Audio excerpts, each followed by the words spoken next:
Eu quero começar, presidente. Eu queria fazer só uma ponderação que você falasse um pouco mais alto, Tá bom, sabe? Porque a idade vai diminuindo a audição eu aqui. vou falar mais alto. Tá bom. Presidente, quando o senhor foi presidente do Brasil, que papel o Brasil passou a ocupar no cenário mundial? Olha, eu tinha alguns compromissos com o Brasil e com a minha história. E antes de dizer esse compromisso, eu queria primeiro agradecer a entrevista, dizer que é uma oportunidade extraordinária que você está me dando de poder colocar a verdade nua e crua, sempre desafiando qualquer empresário, qualquer juiz, qualquer promotor a provar qualquer deslize, sabe, da minha conduta ética e moral nesse país, da minha honestidade, e reafirmar que tem um inquérito mentiroso a meu respeito, uma acusação mentirosa e um julgamento mentiroso. E isso eu faço questão, eu tenho uns 20 anos de vida pela frente, de tentar provar a farsa e a montagem que fizeram para poder me colocar aqui. Presidente, nós vamos falar desses casos específicos, mas agora eu queria falar um pouco da sua presidência. Quando eu fui presidente da República, eu tinha um compromisso com a minha história, tinha um compromisso com o povo brasileiro. Ou seja, eu precisava provar que o Brasil tinha possibilidade de crescer, tinha possibilidade de melhorar a vida do povo. E você veja que eu fui muito comedido no meu discurso depois da vitória. Eu disse apenas o seguinte: se ao terminar o meu mandato, cada brasileiro ou brasileira estiver tomando o café da manhã, almoçando ou jantando, eu já terei cumprido a tarefa da minha vida. Foi com base nisso que eu fui a Davos anunciar o programa Fome Zero, antes de anunciar em Porto Alegre, no encontro social que houve em Porto Alegre. E eu queria provar que os economistas não davam conta de resolver os problemas do Brasil com as discussões teóricas que eles faziam. No Brasil, você sempre discutia: é preciso crescer para distribuir ou distribuir para crescer? E nós chegamos à conclusão que era preciso fazer os dois concomitantemente. Era preciso crescer distribuindo e distribuir crescendo. Não dava para fazer as pessoas esperarem, como o meu amigo Delfim Neto dizia: primeiro o bolo vai crescer, quando o bolo crescer, vamos distribuir. O bolo crescia, alguém comia e o povo ficava esperando, meu caro. E nós, então, resolvemos fazer isso. Eu também tinha como objetivo mudar a geopolítica internacional, fazer com que o Brasil passasse a ser protagonista da política internacional. Eu já contei com a ajuda de muita gente, eu tive a ajuda de muitos presidentes. Eu me sinto honrado de ter tanta gente que contribuiu comigo. Todos os presidentes do mundo contribuíram comigo, me tratavam bem, me respeitavam bem, a ponto do presidente do FMI, sabe, chorar 2 vezes comigo, discutindo a solução dos problemas brasileiros. E eu, quando deixei a presidência, eu tenho muito orgulho, porque o Brasil virou protagonista. Eu fui o único presidente do Brasil a participar de todas as reuniões do G8, menos a feita em São Francisco, convidada pelo Bush, que foi a segunda. E eu fui um dos artífices da criação do G20 para discutir a crise de 2008. Então, o Brasil virou protagonista, o Brasil passou a ser respeitado, o Brasil passou a ser levado em conta, os brasileiros que viajavam tinham orgulho de viajar com o passaporte brasileiro, e o Brasil estava propenso a se transformar na 5ª economia do mundo. Presidente, então como é que o senhor descreveria a forma como o Brasil e o senhor foram tratados de um momento em que o senhor deixou a presidência com popularidade alta, o Brasil parecia um poder, modelo emergente, de poder emergente?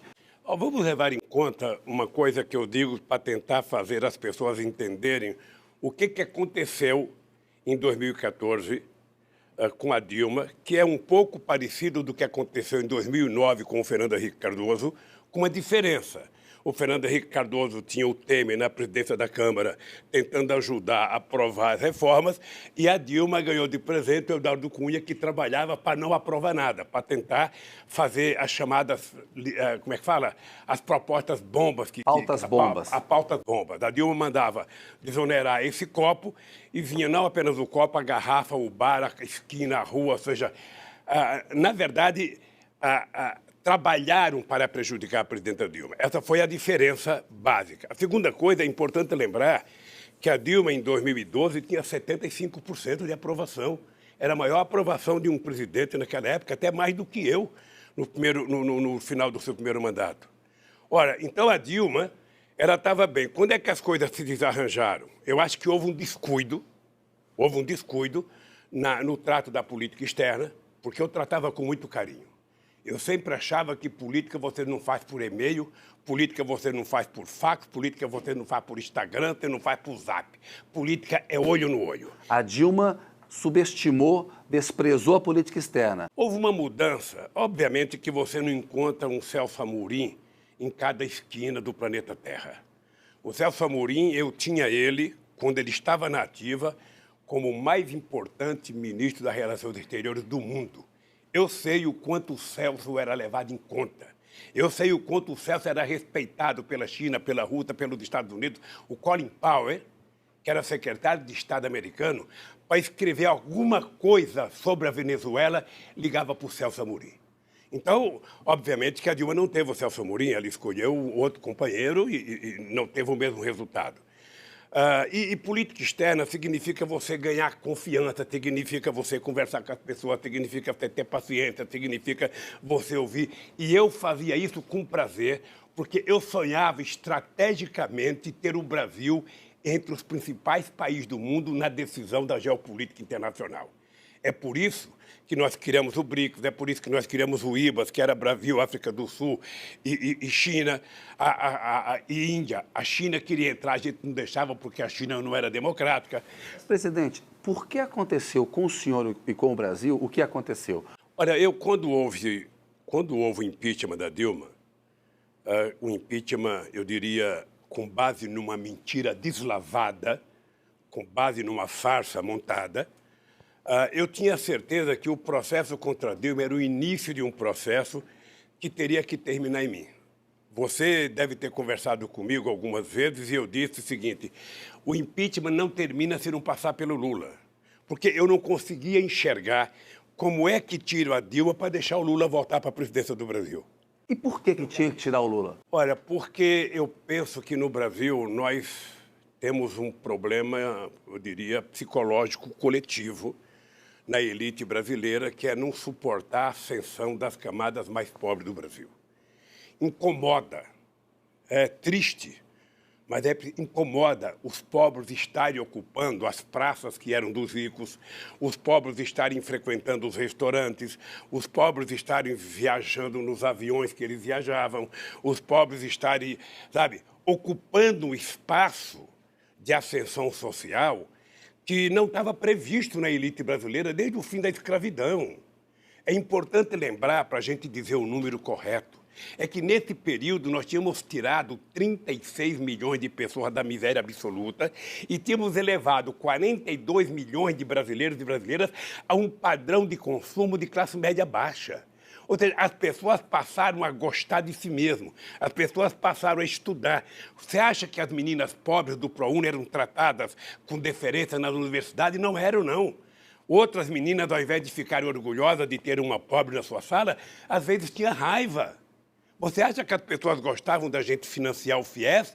Não, só quem recebia gostava. Você acha que as pessoas gostavam de eu ser um cara que só tem o 4º ano primário e ser o presidente que mais fez universidade na história desse país, que mais cuidou do ensino fundamental, que mais cuidou do ensino técnico nesse país? Você acha que eles admitiram isso com facilidade? Olha, então, eu penso que esse preconceito e essa coisa de não deixar o PT voltar para não permitir mais a continuidade da ascensão social, eles sabiam que comigo a coisa iria acontecer. Eu voltaria muito mais calejado, muito mais preparado, porque uma coisa que você deve se informar, até para me ajudar, é o seguinte: por que os empresários, até julho de 2014, faziam procissão, faziam fila no Instituto para pedir para eu ser candidato a presidente da República. Por quê? Olha, porque eles sabiam o que tinha acontecido no meu período de governo. Eles sabiam o quanto eles tinham ganho. Eles sabiam o quanto foi bom para a economia brasileira, o quanto foi bom para a indústria naval, o quanto foi bom para a Petrobras, o quanto foi bom para a indústria de etanol, o quanto foi bom para o pequeno e médio investidor. Eles sabiam disso.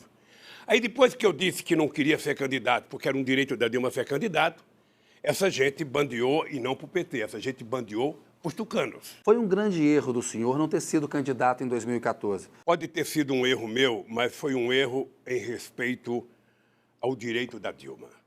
Tá? Tinha muita gente que queria que eu fosse candidato, e eu dizia o seguinte: ela é a presidenta, ela tem o direito de querer ser candidata, a única chance de eu ser é se ela tivesse me procurado e falado do presidente Lula, eu acho que você deveria votar. Fora disso, não tinha hipótese. A presidente Dilma disse que o senhor deveria ter pedido ela para ser candidato. Veja, é uma interpretação dela, porque seria muito difícil eu chegar na Dilma, no Palácio do Planalto, na mesa da presidente, e falar: presidenta, saia que é minha vez agora. Você acha que eu ia fazer isso?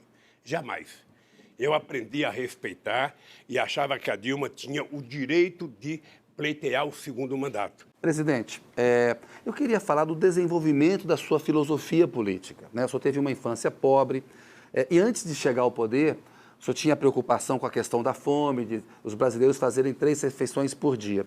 Olha, aí é importante lembrar o seguinte: eu não gostava de política até 1978. Eu não gostava de sindicato até 1968, quando eu fui e fiquei sócio do sindicato de São Bernardo do Campo. E o que me fez ficar sócio foi uma agressão que meu irmão Frechico sofreu, numa discussão numa assembleia. Aí eu entrei no sindicato e eu dizia, como eu era ignorante, eu dizia o seguinte: eu não gosto de política e não gosto de quem gosta de política. Isso em 1978. Aí veio as greves, sabe? As coisas foram crescendo. O Geisel mandou uma proposta de lei proibindo as categorias essenciais de fazerem greve, bancário, posto de gasolina, eu não podia fazer greve. Aí eu fui a Brasília. Quando eu cheguei em Brasília, eu descobri que não tinha trabalhador. Eu conversava com os deputados, de 513 tinha 2 trabalhadores. Benedito Marfilho, de Santo André, metalúrgico, e Aurélio Pérez, que era metalúrgico de São Paulo, só 2. Aí eu voltei para casa atenado, eu falei: como é possível eu querer, que a classe trabalhadora tenha direito, se a grande maioria que está lá não tem nada a ver com a classe trabalhadora? É isso que até hoje eu acho que os eleitores têm que perceber.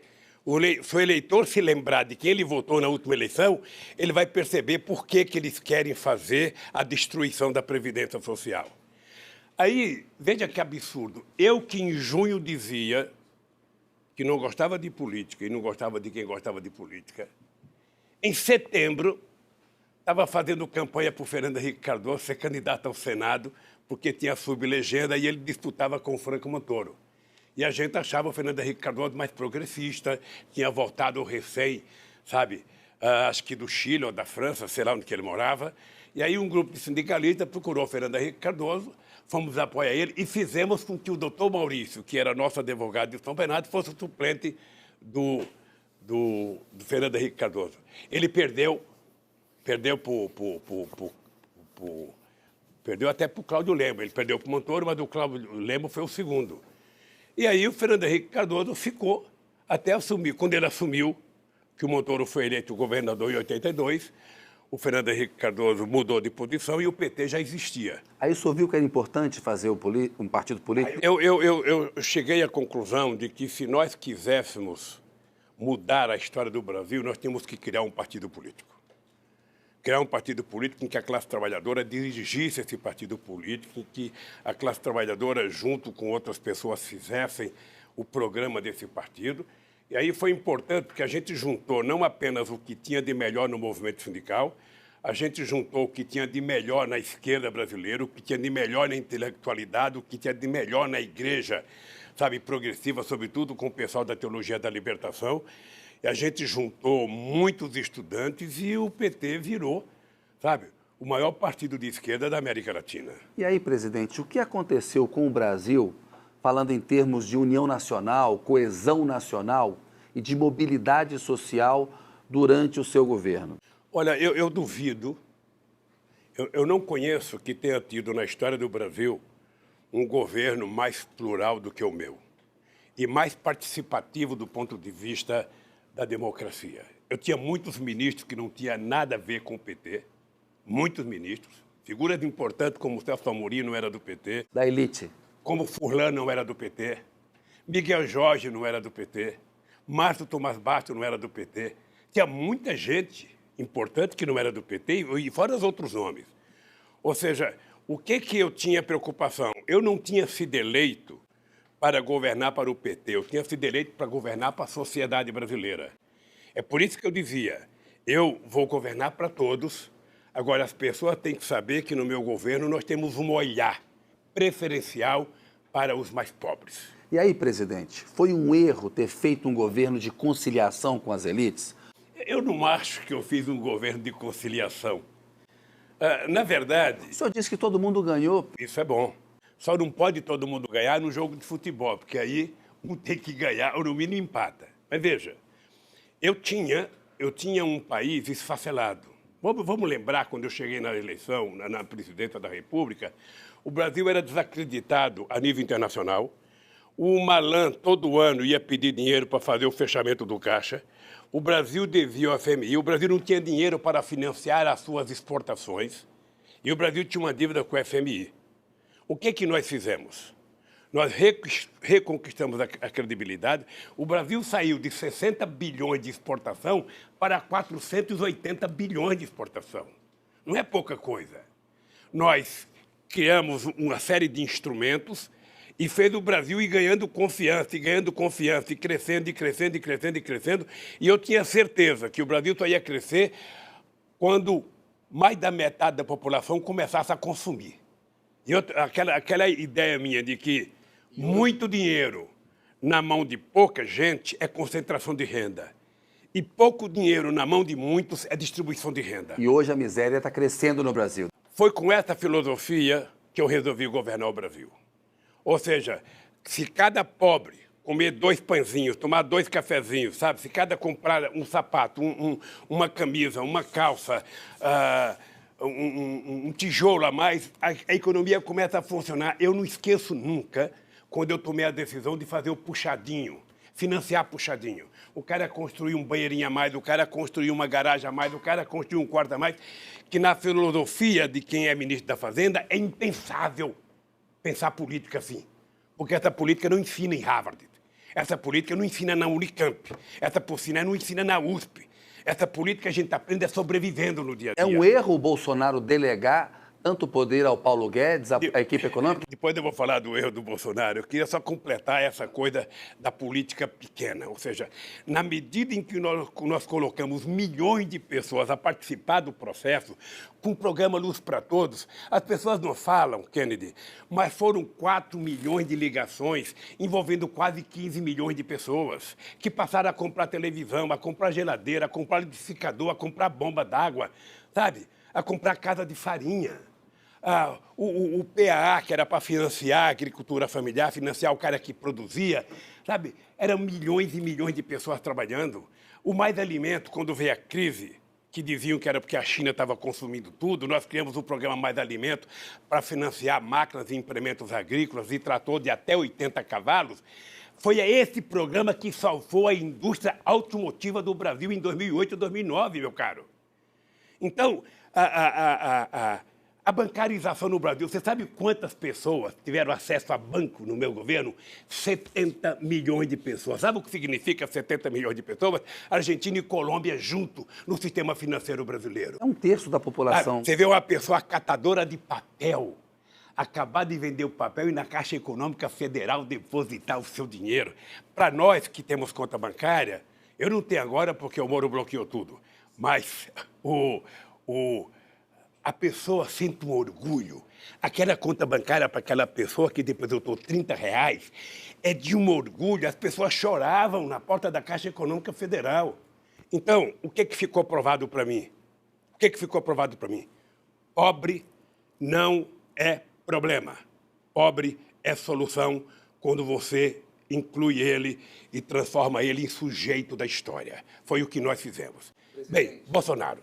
Fale do Bolsonaro. Não, veja, eu não vou fazer o julgamento do Bolsonaro porque ele só tem 4 meses de mandato. Eu acho que ele tem um início de mandato extremamente desastroso. A impressão que eu tenho é que ele não sabe ler com cré. A impressão que eu tenho é que ele não tem noção das coisas que ele fala. Ele não conhece nada de política externa, ele não conhece nada de economia. Ele faz questão de mostrar que não conhece. Veja, e ele delegou ao Guedes para fazer a questão da economia. A questão da economia não é apenas uma questão econômica, a economia é uma questão política. O governo tem que decidir quem é que vai ser beneficiado, para quem que eu quero governar, quem é que precisa do Estado. E como é que funciona a cabeça do Guedes? A cabeça do Guedes funciona, está pensando no mercado. Então, para o Guedes, se vai ter aposentado passando fome, se vai destruir a Previdência Social, sabe? Pouco interessa, isso é dado estatístico. Mas, presidente... O que ele quer é contemplar o mercado. Mas a situação econômica do Brasil ela é muito mais grave hoje e o seu governo foi muito ajudado pelo chamado boom das commodities. E nós temos um problema fiscal. Vamos ver se é verdade isso. Quando eu estive no governo, o dólar, acho que era 2,60. E nós exportávamos metade do que exportamos hoje. Hoje nós exportamos o dobro com o dólar a R$4. Mas não é um fato que o boom das commodities ajudou? Mas valia para mim e valia para todo mundo. Acontece que com esse ministro de política externa, você não vai para lugar nenhum.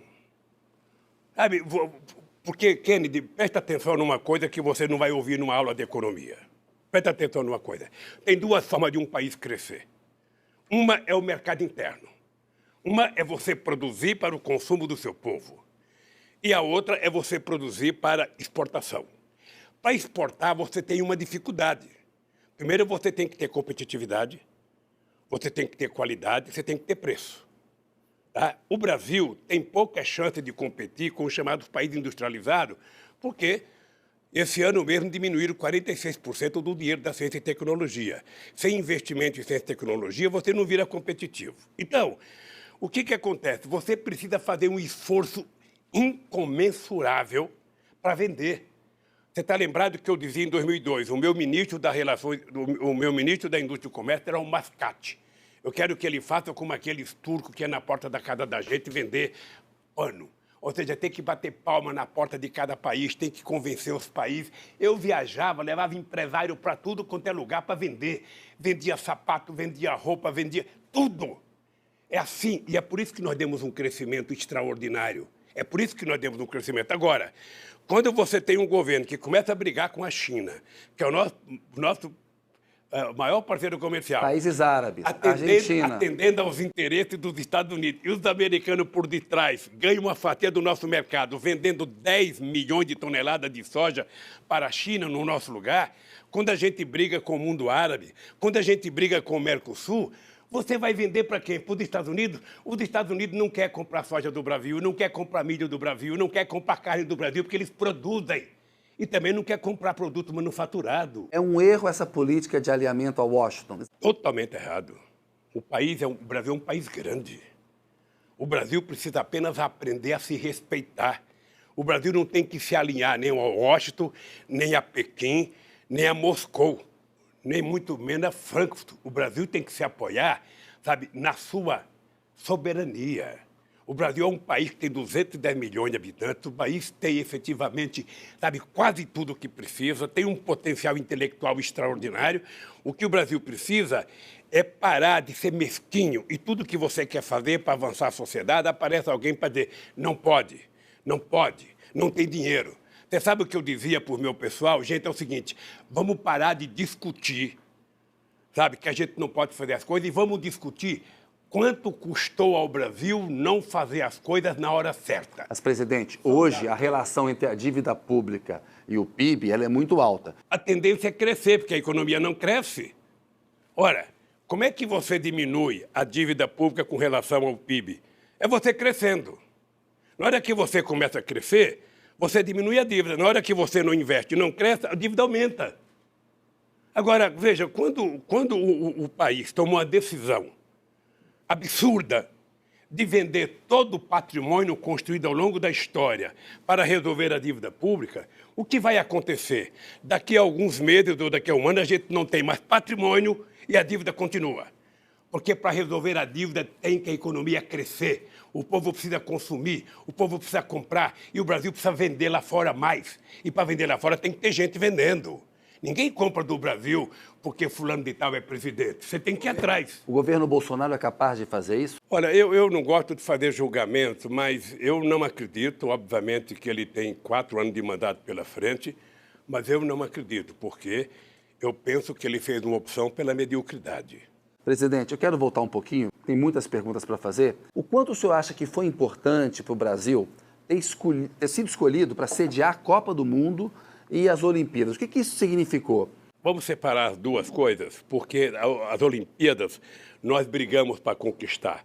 A Copa do Mundo foi uma decisão da FIFA, porque como ela tinha decidido fazer um rodízio nos continentes e tinha feito na África do Sul, e o Brasil, a última que tinha feito foi em 1950, o México já tinha feito 2, então a FIFA decidiu fazer no Mas Brasil. são eventos globais, né? Eu falando, é que não houve uma briga do Brasil para fazer, veio para o Brasil de graça. E eu achava importante, achava extremamente importante e achava as Olimpíadas extremamente importantes e por isso nós brigamos para as Olimpíadas. Toda vez que eu vejo alguém falar mal das Olimpíadas, eu queria lembrar o que aconteceu no dia que foi anunciado o Rio de Janeiro, sabe, no Brasil. O que aconteceu em Copacabana. Porque para o povo do Rio de Janeiro foi a festa mais extraordinária, foi no dia que a gente conquistou as Olimpíadas. E aí houve um processo de destruição da Copa do Mundo. Eu acho que até influenciou nos jogadores, porque quando chegou 2014, o clima era um clima de guerra. Como você é um jornalista de muita competência, eu queria te pedir para você fazer algumas coisas para investigar. Tá? Houve um processo de tentativa de destruição quando se levantou 2 teses, que o dinheiro, sabe, do país estava sendo gasto na Copa do Mundo, que tinha muita corrupção e que os estádios no Brasil custavam o triplo do que custava em qualquer lugar do mundo, ou seja, criou-se uma unanimidade de desconfiança. Eu estou te dizendo isso porque o Itaú era patrocinador.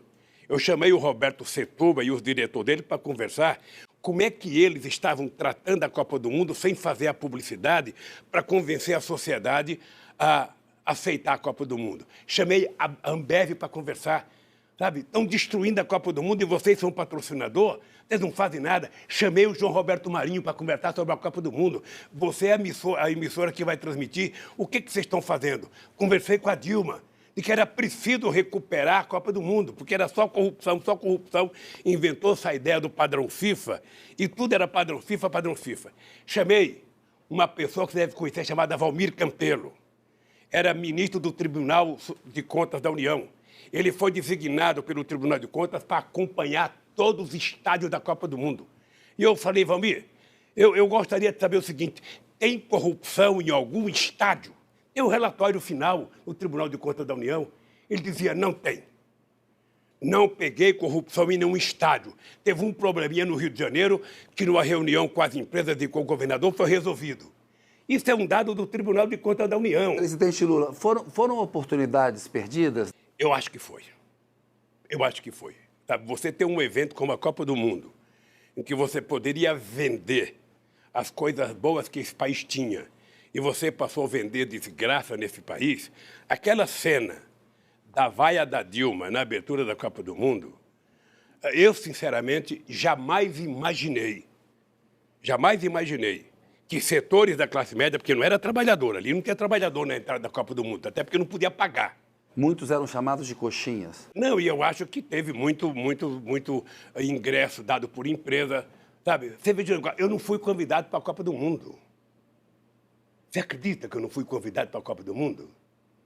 Você não pensa que eu fiquei frustrado em cada forma, nem me convidaram para ir lá, até repartir a vaia com a Dilma, sabe? Então, aquilo foi um desastre para o Brasil. As Olimpíadas também? As Olimpíadas é diferente, meu cara. As Olimpíadas, ela foi feita com tempo hábil da gente fazer o que tem de melhor. Eu lembro de um discurso que eu fiz quando eu voltei, sabe, de Copenhague, dizendo para os presidentes das federações: vocês têm que elaborar um plano de metas para que a gente possa chegar nas Olimpíadas com o Brasil virando uma potência olímpica. Agora, isso dependia, na verdade, de quem cuida do esporte, não do presidente da República. Eu acho que foi uma oportunidade mal aproveitada pelo Brasil. O Brasil já estava tomado de ódio, já estava tomado de uma disputa insana, já estava tomado... E isso prejudicou o país. Na verdade, a gente jogou fora essas duas oportunidades. Esse ponto é importante. Por que aconteceram tantos protestos de rua no Brasil em 2013 e qual foi o real significado daquilo para a política brasileira? Você sabe que eu acho que até hoje nós não avaliamos corretamente o que aconteceu em 2013. Ninguém me convence de que aquilo foi porque a polícia de São Paulo bateu numa manifestação de 3 mil pessoas que estavam reivindicando 20% de diminuição no aumento do transporte e que a sociedade foi para a rua, sabe? Não acredito. Aquilo, na minha opinião, já fazia parte da arquitetura política de derrubar o governo, de tirar o PT do poder, porque era uma manifestação muito contra o PT. Nós começamos entendendo que era uma manifestação por reivindicação, e não era por reivindicação. Eu vi alguns vídeos na internet, sabe, que teve, naquela época, 8 milhões de visualizações, 15 milhões, ou seja, era uma coisa que só podia ser, como é que fala, patrocinada por robô. O senhor não acha que eram protestos naturais? Não, não era natural. A Globo jamais cancelaria a grade dela para colocar manifestação. Ela não colocava isso nem no enterro do Roberto Marinho. A Globo cancelou sua novela para mostrar as manifestações. Você acha que isso é de graça? Porque era notícia. Mas notícia era a campanha das diretas, ela nunca suspendeu a novela para mostrar. Na verdade, aquilo era convocado pelo Jornal das 8, pelo Jornal das 7, por Ana Maria Braga, era convocado por todo mundo, era convocado na televisão. Ok, é o seguinte, eu não tenho... O senhor não está negando uma realidade? Não estou negando uma realidade, eu não estou negando... A verdade é que naquele tempo a economia não estava mal. É importante lembrar que a economia cresceu, eu acho que 1,9% ou 2% naquele ano. É importante lembrar que a gente tinha pleno emprego, Kennedy. A gente não pode esquecer que em 2014 a gente tinha 4,3% de desemprego no Brasil. Você sabe o que significa isso? Significa Finlândia, Noruega, Dinamarca, Suécia, sabe? Holanda. O Brasil nunca teve isso. Significa que tinha um crescimento da economia de forma extraordinária. Eram 20 milhões de empregos nesse país. Era gente voltando do Japão, era gente voltando de Portugal, era gente voltando de todas as partes do mundo para trabalhar aqui, meu filho. Essa coisa era em 2013. E por que o governo Dilma, então, fracassou? Eu vou tentar mostrar o que eu acho de erro político. Veja, a Dilma ela utilizou uma política, talvez orientada pela equipe econômica, de desoneração. Eu fiz 47 bilhões de desoneração na crise de 2008. E, na época, eu fiquei muito nervoso porque a indústria automobilística brasileira não tinha nenhuma razão de paralisar. Ela paralisou a pedido das matrizes, porque era preciso sustentar a quebra deles nos países de origem. Eu fiquei muito nervoso, muito.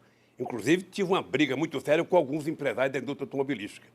Pois bem, então eu desonerei 57 bilhões para tentar recuperar a economia. E no ano seguinte crescemos 7,5%, correto? Eu acho, não sei se a Dilma ou o Guido a Dilma, não sei, mas de qualquer forma o governo começou a fazer uma política de desoneração sem levar em conta, primeiro, o compartilhamento. Se eu vou desonerar para uma categoria econômica, eu tenho que conversar com os trabalhadores para saber o que eles vão ganhar. Segundo, eu tenho que desonerar por um prazo determinado. Eu não posso desonerar para sempre. Eu tenho que utilizar aquilo, sabe, como se fosse o chuveiro da minha casa. Eu abro para tirar o sabão e depois eu fecho. Eu vou controlando aquilo. E nós fizemos 540 bilhões de desoneração entre 2011 e 2014. Eu não sei se o número é exato. E acabou com o superávit fiscal. O problema é que quando você tem uma torneira entrando, enchendo a caixa, e você tem uma torneira, sabe, saindo, e a que está saindo sai mais do que entra, uma hora acaba. Quando a Dilma percebeu Quando a Dilma percebeu... Presidente, mas além do erro na economia, ela cometia erros com o Congresso. Não foi um desastre combinar esse desprezo pelo Congresso, esse erro político e o erro na economia? Eu vou falar.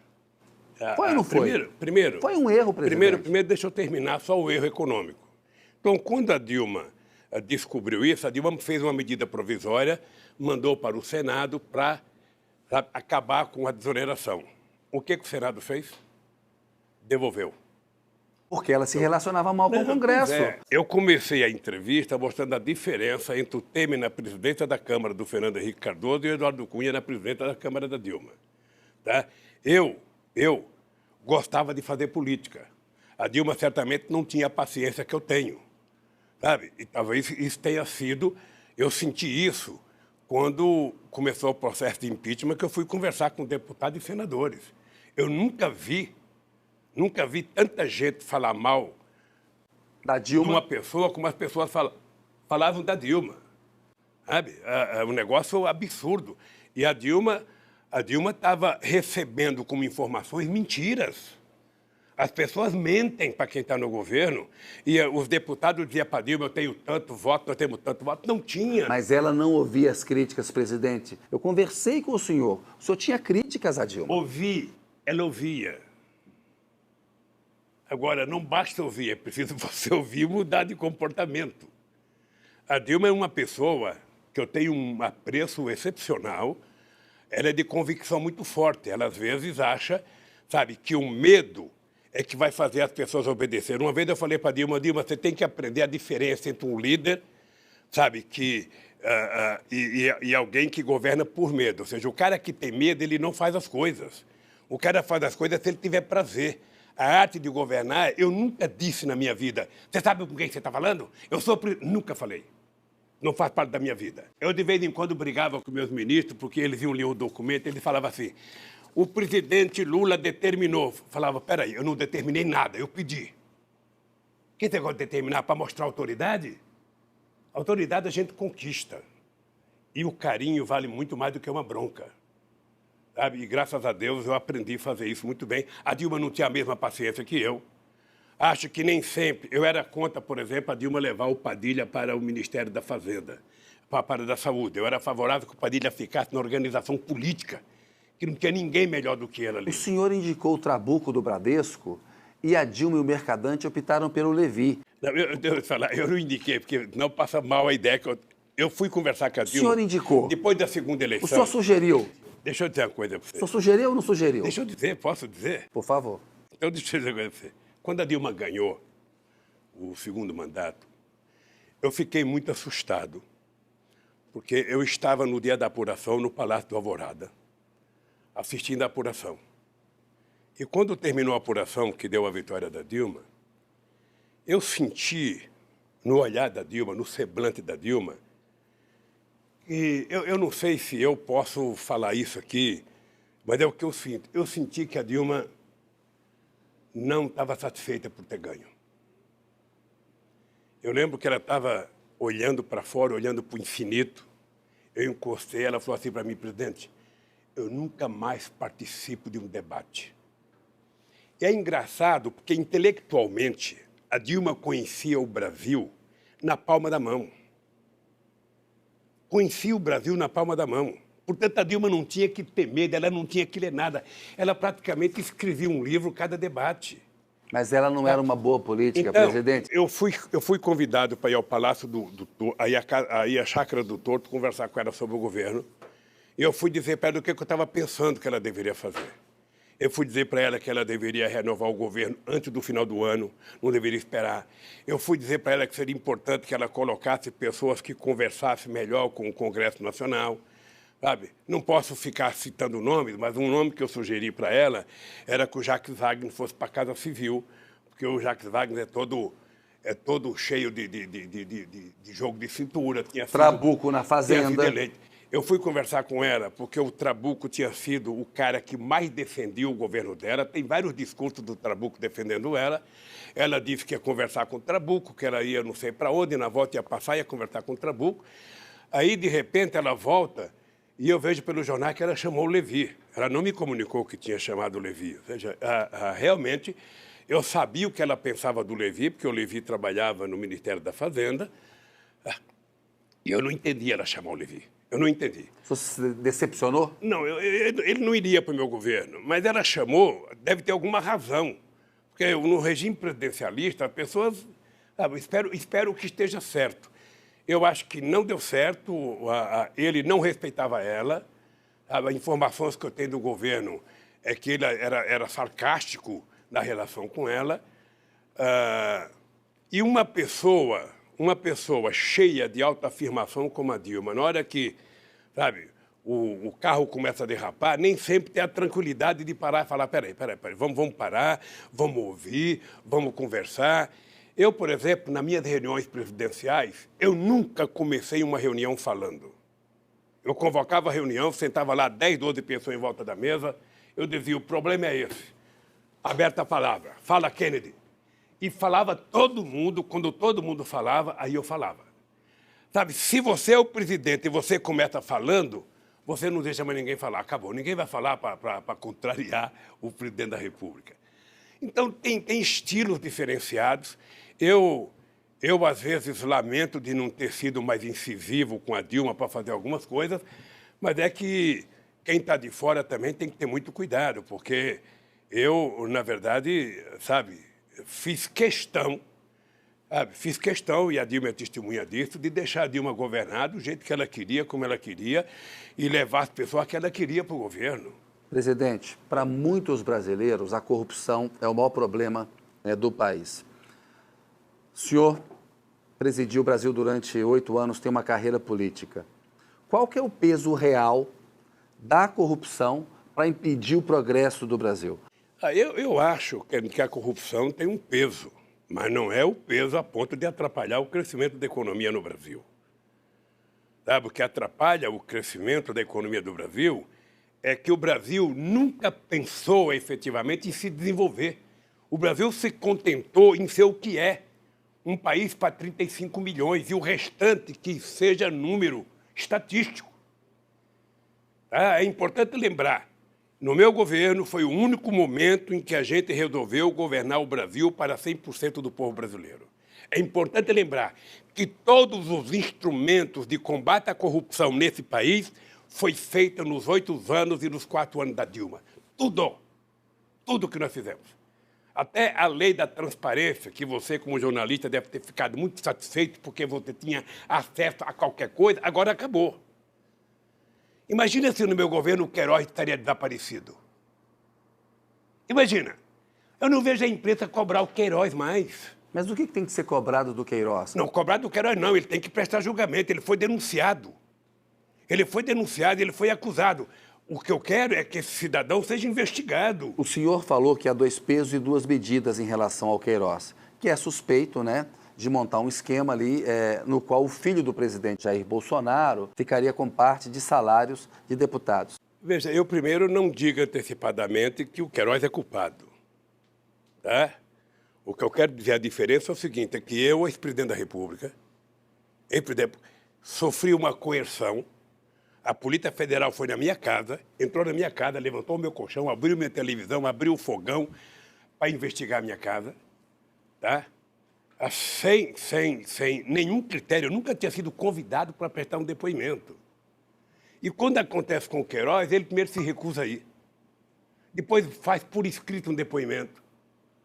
Estou mostrando a diferença. Segundo, no meu julgamento, qual é o crime que eu cometi? É um fato indeterminado. O seu Moro, sabe, reconhece que não tem dinheiro da Petrobras, o seu Moro reconhece que o apartamento não é meu, mas ele precisava me condenar. Deixa eu só chegar aí para concluir. A mesma coisa é na acusação. O Dallagnol, depois de passar... O Dallagnol, eu falo Dallagnol, não é Dallagnol.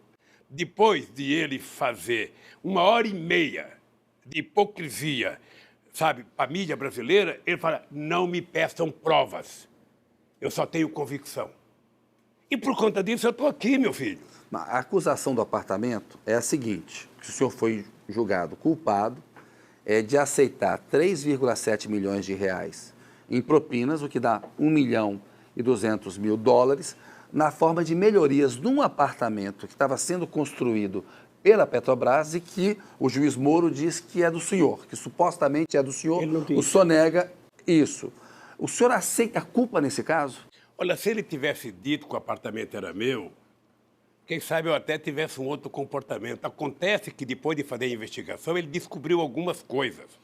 Ele descobriu no processo que a empresa offshore, que ele achou que era sócia da Petrobras e que comprou um apartamento lá do Panamá, essa empresa, na verdade, não tinha comprado um suposto apartamento meu. Essa empresa tinha comprado um apartamento da família Marim em Paraty e tinha comprado o helicóptero da Globo. Ele era dono disso, e não do suposto apartamento. Segundo, quando ele descobriu isso, a moça foi solta e não se fala mais nisso. O pretexto de me envolver com a Petrobras era porque havia uma necessidade de me trazer para Curitiba, para Lava Jato. Correto? Por quê? Porque era o seguinte, que é o coração da Lava Jato. Sabe? Eu não poderia ter caído na mão do Moro, porque quem fez o pacto com a imprensa... O Kennedy, é importante lembrar que o Moro visitou a redação de todos os jornais, de todas as revistas, de todo o canal de televisão. O Moro não precisava ser juiz. Se ele fosse repórter, já valia a condenação, porque a imprensa recebia as acusações antes dos advogados. Hoje, no Brasil, você é condenado pela manchete do jornal. Você não é condenado pelo processo. Eu duvido que você encontre na sentença do Moro uma afirmação de que tem dinheiro da Petrobras. Eu duvido que você encontre uma afirmação de que o apartamento é meu. Por que você acha que eu fico bravo? É porque eu não vou morrer antes de provar que o Moro é mentiroso. Não vou morrer antes de provar que o Dallagnol é mentiroso. Não vou morrer antes de provar que o inquérito contra mim é mentiroso, que a juíza que deu a sentença mentiu a meu respeito, que o TRF4 mentiu a meu respeito. Por que você acha que eu estou aqui? Por que você acha que eu não troco a minha dignidade pela minha liberdade? Porque de vez em quando a pessoa fala, mas agora eu fui julgado lá, você já tem a tal da detração, você já pode sair. Obviamente que quando meus advogados dizem, Lula, você pode sair, eu vou sair. Só sairei daqui se qualquer coisa que tiver que tomar decisão, não impedir de eu continuar brigando pela minha inocência. A questão da detração, presidente, é um direito que o senhor tem, porque o senhor já teria menos de 8 anos de pena e no regime brasileiro você pode ir para um semiaberto, como não há vagas, o senhor poderia sair para trabalhar durante o dia e voltar para casa. O senhor vai pedir a detração penal? Olha, eu só pedirei o dia que meus advogados, Cristiano e o Batóquio, disserem para mim, presidente Lula, o senhor pode pedir, que se o senhor pedir, o senhor pode continuar a sua briga pela sua inocência. Os advogados já dizem isso. Os meus advogados não disseram. Hoje vou ter uma reunião com o Cristiano hoje, que eu quero entender bem isso. Tem muita gente dando palpite, mas... Então vamos ser claros aqui. Se os advogados disserem que o senhor pode pedir esse direito, e isso significar que o senhor pode continuar dizendo que é inocente, o senhor vai pedir? Não é só dizendo não. Eu quero continuar provando a minha inocência. Aí eu posso pedir. Olha, se os advogados disserem para mim, Lula, você pode pedir a detração e você vai continuar brigando pela sua inocência, do mesmo jeito que você está, eu não tenho nenhum problema de pedir, porque eu quero sair daqui. O senhor vai pedir ou não vai pedir? Não, eu posso pedir. Pode ou vai? Posso pedir se eles me garantirem que eu posso continuar me defendendo. Então, mas seja claro, presidente, se eles disserem, o senhor vai pedir? Peço, eu quero ir para casa. Agora, se eu tiver que abrir mão de continuar a briga pela minha defesa, eu não tenho nenhum problema de ficar aqui.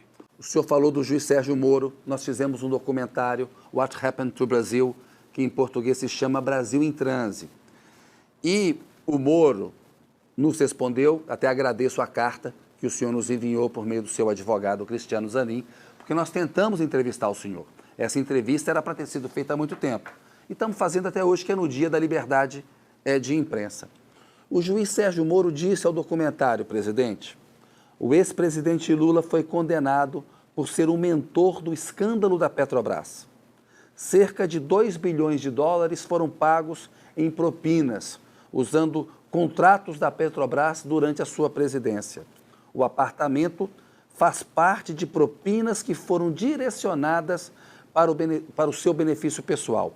O Moro está certo? Você sabe qual é a desgraça da mentira? É que quem conta a primeira é obrigado a continuar mentindo a vida inteira para poder sustentar a mentira. Eu vou dizer para você, o Moro mente com relação ao meu processo. O Dallagnol mente. Porque se eles tivessem alguma prova contra mim, eles mostravam como é que o Moro me condena por um crime indeterminado. Como é que o Dallagnol pede a minha condenação por convicção? A pessoa tem que ter prova. A pessoa tem que ter prova. Aliás, a Justiça de São Paulo, essa semana, deu ganho de causa para a dona Marisa no apartamento do Guarujá. O verdadeiro apartamento que ela comprou, as cotas que ela pagou, que ninguém tinha devolvido para a gente, entramos com um processo e a gente ganhou na Justiça de São Paulo o apartamento. Então a dona Marisa ganhou. Depois eu vou mandar dar a sentença para você saber, porque eu não sei, Kennedy, quando é que vai haver a retratação. Mas eu não quero morrer sem essa gente pedir desculpa ao Brasil pelo que fizeram. Eu quero ouvir o senhor sobre coisas históricas que têm a ver com o que aconteceu no Brasil. Quero saber por que o senhor concordou em ser ministro da Casa Civil da Dilma e se havia ali uma intenção de evitar ser processado pelo Moro. Eu aceitei ser ministro da Dilma à meia-noite, quando Jacques Wagner e o Ricardo Berzoino disseram que se eu não aceitasse, não tinha solução. Eu disse para a Dilma, bom, para mim aceitar ser ministro, é preciso então a gente rediscutir a política econômica. Não tinha solução, evitar o impeachment. Eles achavam que eu evitaria o impeachment. Eu, conscientemente, não achava nenhuma vantagem ter ido para o governo naquela altura do acontecimento. Ninguém entra num carro, a alta velocidade para conseguir controlar o carro. Agora, em função de um apelo feito pelo Jacques Wagner e pelo companheiro Ricardo Berzoino, eu aceitei desde que a gente mudasse a política econômica. Marcou-se uma reunião no dia seguinte, às 11 horas da manhã, com o Nelson Barbosa, fizemos uma discussão, eu falei para a Dilma, tudo bem, então vamos fazer o jogo. Se eu tivesse preocupação de ser julgado e de estar aqui, eu não estaria no Brasil, Kennedy. Eu estou aqui porque eu quero estar aqui. Eu estou aqui porque eu tomei a decisão de que eu quero ficar no Brasil, não tem problema de prisão, posso ficar aqui 1 ano, 2 anos, 3 anos, eu vou desmascarar o Moro e vou desmascarar esse pessoal da Força Tarefa Lava Jato, que agora me condena dizendo que tinha um negócio da Petrobras e agora eles fazem um acordo com a Petrobras e com os americanos para pegarem 2,5 bilhões de reais para fazer uma fundaçãozinha para o Dallagnol dirigir, para cuidar da educação. E mais 6 bilhões e 800 milhões da Odebrecht. A coisa é tão grave, Kennedy, é tão grave, que o Jacob Itá fez uma carta contando a história da chácara. O Moro não aceitou colocar no processo. O Vacari fez uma carta desmentindo o Léo. O Moro não aceitou no processo. Tem um brasileiro da Odebrecht, Tacla Duran, na Espanha, que o Moro não aceita, com o argumento de que ele é bandido, eu não converso com bandido. Ora, você conversa com um cara que vai te denunciar. Então, meu caro, eu tenho que aproveitar o que eu sou, a idade que eu tenho, o que eu represento para esse país, para desmascarar essa farsa. Porque a Lava Jato, ela poderia ter cumprido uma tarefa importante de prender ladrão. Poderia. Você não pensa que eu não fico feliz quando o empresário que roubou vai preso. Agora, quando você prende o empresário que roubou, você não prejudica o trabalhador, não precisava quebrar a empresa. Porque, na minha opinião, essa força-tarefa da Lava Jato e o Moro estão a serviço do Departamento de Justiça dos Estados Unidos. Tem vídeo que você já deve ter tido acesso, de procuradores americanos festejando a minha prisão. Mas isso parece uma teoria conspiratória. Eu queria que o senhor falasse mais disso, porque é até relacionado à questão do petróleo, depois nós vamos falar da Venezuela também, porque o senhor relaciona isso à questão do pré-sal. Presidente, olha só, o Moro condenou o senhor, depois 3 juízes do TRF4, depois 4 do STJ. Como é que isso pode ser uma conspiração? Você assistiu às votações? Sim. Se você assistir à votação, você vai perceber em que nenhuma das votações foi discutido o mérito do processo. Em nenhuma das votações. Eu acho que as votações, a última que foi no STF... Os juízes dizem que tem um conjunto de provas, de evidências... A única coisa que eu estou é desafiando a prova. Alguém tem que mostrar. Alguém, esse apartamento, esse maldito apartamento, se ele é meu, ele tem que ter um documento, ele tem que ter um contrato, ele tem que ter um pagamento, sabe? Alguma coisa tem que ser mostrada. Não é possível, sabe, que alguém possa dizer que um apartamento é meu se eu não comprei, não morei, não paguei, não tem escritura. Que negócio é meu? Eu até no meu depoimento para o Moro, você está lembrado que eu perguntei para o Moro, escuta aqui, doutor Moro, o senhor já foi numa loja comprar sapato com a sua esposa? Você já viu que ela manda descer um monte de caixa e bota no pé, experimenta e não gosta, bota no pé? O senhor acha que na hora que ela vai embora sem comprar nenhum, o dono da loja pode exigir que ela pague os 10 que ela mandou descer? Você já viu alguém ser dono de um apartamento porque você foi ver e não comprou? Ora então, Kennedy, eu não tô brincando nessa história. Veja, eu não estou nessa por coragem, eu estou nessa porque eu fui criado e educado por uma mãe analfabeta. Eu, a vida inteira, tive vontade de chupar um chiclete de bola, aquele tempo chamava ping-pong. Eu nunca pude. Eu trabalhava com meu tio no bar, eu poderia roubar. Eu nunca roubei porque eu aprendi com a minha mãe. Acha que um cara que virou presidente da República, que tinha o status que eu tinha a nível mundial, que tinha o carinho que eu tinha a nível mundial, iria sujar a minha biografia por um maldito apartamento? Sabe? Acha que eu ia fazer isso? Jogar fora um patrimônio construído? Ora, se essa gente tivesse prova, essa gente me desmascarava. O meu julgamento no TRF4 foi uma farsa montada, sabe, articulada. 4 juízes se sentam numa sala e falam, sentença essa e vamos mudar.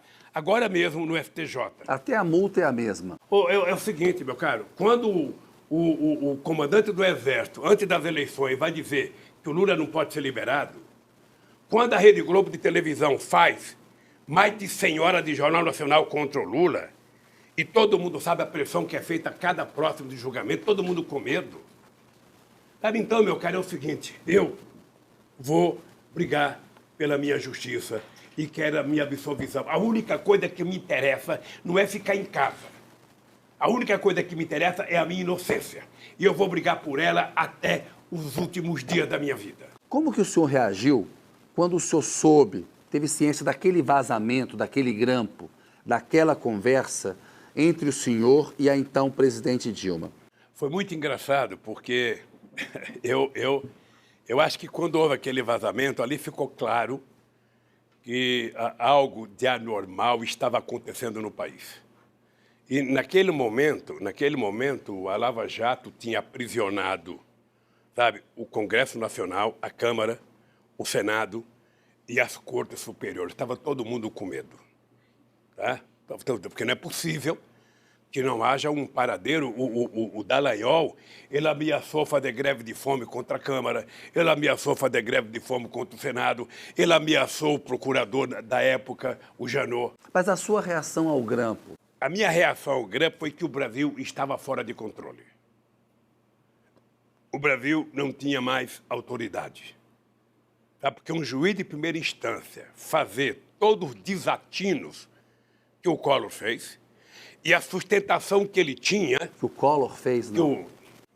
Que o Moro fez. Tá? O que ele fez, ele só podia fazer porque ele tinha conquistado uma coisa anterior, que era a unanimidade da imprensa. A unanimidade, ou seja, não importa que seja verdade, você fala e nós aqui transformamos em verdade. A imprensa é manipulada pelo Moro, na sua opinião? Não, ela foi acordada. O Moro fornecia à imprensa as informações em primeira mão, do jeito que ele entendia. A imprensa transformava a mentira do Moro em verdade, sabe? E aí o cara já estava condenado. Por isso, por que você acha que eu resolvi resistir? Por quê? Porque eu quero provar que eles mentiram. Eu desafio o Moro, ó, na tua frente aqui, olhando para a câmera, eu desafio o Moro, eu desafio o Dallagnol, eu desafio qualquer um do Ministério Público, porque eu gosto da instituição. Eu não confundo a grandeza da instituição com essa meninada de Curitiba. O mesmo vale para a Polícia Federal. É uma instituição que eu tenho um apreço muito grande. Mas alguns delegados que fizeram inquérito, nós vamos provar isso. Pode ficar certo que eu não sossegarei enquanto não provar isso. Sabe, de que houve uma armação e não tem conspiração, não, tem fatos, querido. Conspiração é quando você insinua.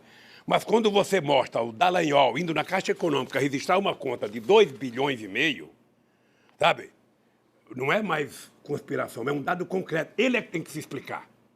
Ele é que tem que se explicar. É uma forma de corrupção? Eu acho. Se ele disse que eu montei uma quadrilha, a quadrilha é essa. Porque na tal da minha quadrilha ele não encontrou dinheiro. Na dele encontrou 2,5 bilhões, mais 6 bilhões e 800 milhões do acordo da Odebrecht. Sabe? Mais o Léo da UAS, que pagou 6 milhões, você conhece a história, pagou 6 milhões a diretor seu para confirmar a mentira dele, e nós ficamos sabendo porque um diretor que não recebeu entrou na Justiça do Trabalho para receber a parte dele.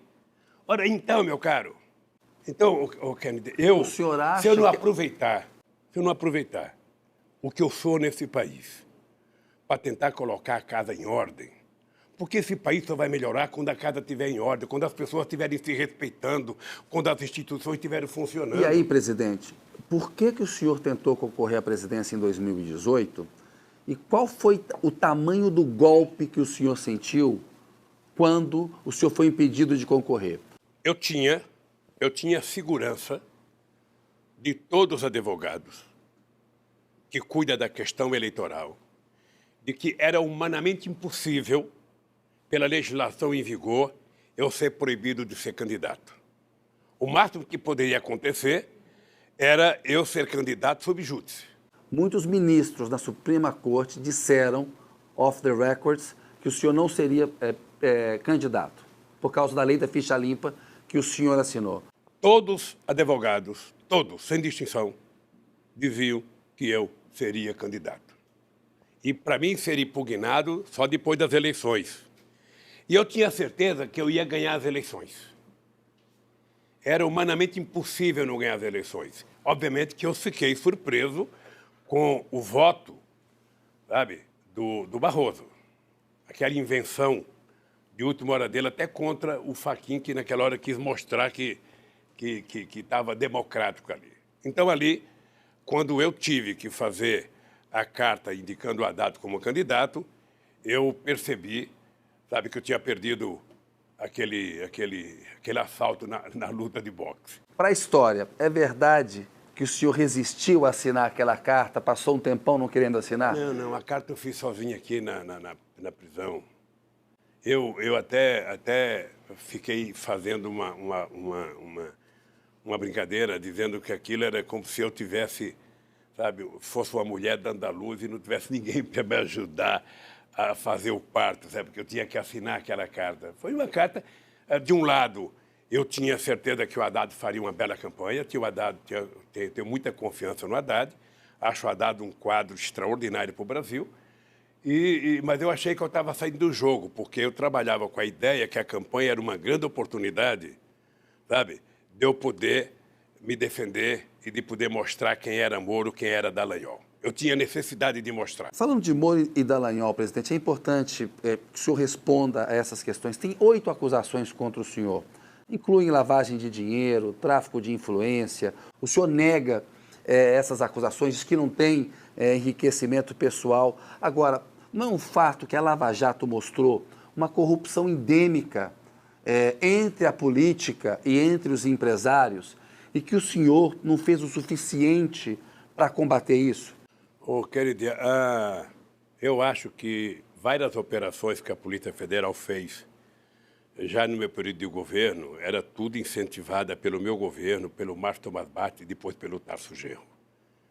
A ordem era apurar contra quem quisesse. Você está lembrado, você estava na Índia comigo, você estava na Índia, você era jornalista, não sei se naquela época da Folha de São Paulo. Folha de São Paulo. Quando eu recebi uma informação que ia na casa do meu irmão Vavá. E eu fiz questão de dizer, deixem ir, eu quero que vá. E foram na casa do Vavá porque eu tinha consciência de que meu irmão era um coitado de um trabalhador que jamais teria cometido um delito qualquer. E foram na casa do Vavá, invadiram a casa do Vavá. Eu depois fiquei pensando em até, sabe, chamar o diretor da Polícia Federal e punir alguns da gente. Eu falei, não, vamos deixar, eu não vou aproveitar do meu cargo, não. O que é importante é a inocência do meu irmão. E você está lembrado que eu era favorável a apurar. Foi no nosso governo que nós fizemos a lei da transparência, para apurar qualquer coisa. Lei da delação premiada. Fizemos tudo. Nós não queremos que esse país continue tendo corrupção. O que aconteceu de grave é que a Lava Jato foi transformada num partido político. Foi transformada num partido político. O comportamento do Moro era de um cara... É só pegar a quantidade de vezes que, nesse processo todo, as pessoas trabalharam apoiando o Aécio contra Dilma, apoiando o Bolsonaro contra Dilma. Então, como eu não quero ficar no disse, eu vou brigar. Eu quero o seguinte, eu só quero que eles mostrem uma prova. A hora que eles mostrarem uma prova, sabe? Uma prova, não precisa ser duas, uma só. Sabe, que eu cometi um crime, eu me calo. Tem uma discussão criminal e tem uma discussão ética. Na entrevista que o senhor deu à Folha de São Paulo e ao El País, na questão do sítio, o senhor diz que não cometeu crime, mas cometeu um erro de ter frequentado o sítio que alguém pediu que a OAS e a Odebrecht reformassem. Aí o senhor falou, poderia até ser uma discussão ética, né, sobre troca de favores. O senhor admite um erro ético e quem pediu para reformar o sítio? Kennedy, eu disse esse negócio da ética porque primeiro a imprensa começou a dizer que eu tinha uma chácara. Eu dizia que não era minha. A imprensa dizia que eu tinha uma chácara. Aí, quando se apresentou o dono da chácara, se apresentou o chefe administrativo, se apresentou o Fernando Bittar, se apresentou o Jacob Bittar, aí começaram a dizer, bom, a chácara não é dele, mas ele utiliza.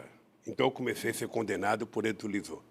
Eu disse, e é a mais pura verdade que eu direi na frente da minha bisneta, de que eu tive conhecimento daquela chácara dia 15 de janeiro, quando eu saí do Guarujá. Foi até motivo de uma briga minha com a Marisa, porque ela queria subir, eu não queria subir. Então, eu fiquei sabendo que o Jacob Bittar tinha pedido para o Fernando comprar aquela chácara, que era para ter um lugar para mim descansar quando quisesse ir, colocar algumas tralhas, sabe, que eu quisesse colocar. Não foi um erro, presidente, ter aceito esses favores da OAS e da Odebrecht? Aí é outra história. Mas não é um erro ético? Aí é outra, então, pode ter sido um erro. Aí uma outra história que veio a saber depois da reforma. Tá? É um outro erro. Tá? De qualquer forma, como não era minha, e eu podia ter comprado. Sabe, era uma chácara que custou na época R$500 mil, eu poderia ter comprado. Eu poderia ter comprado 2 ou 3 apartamentos daqueles.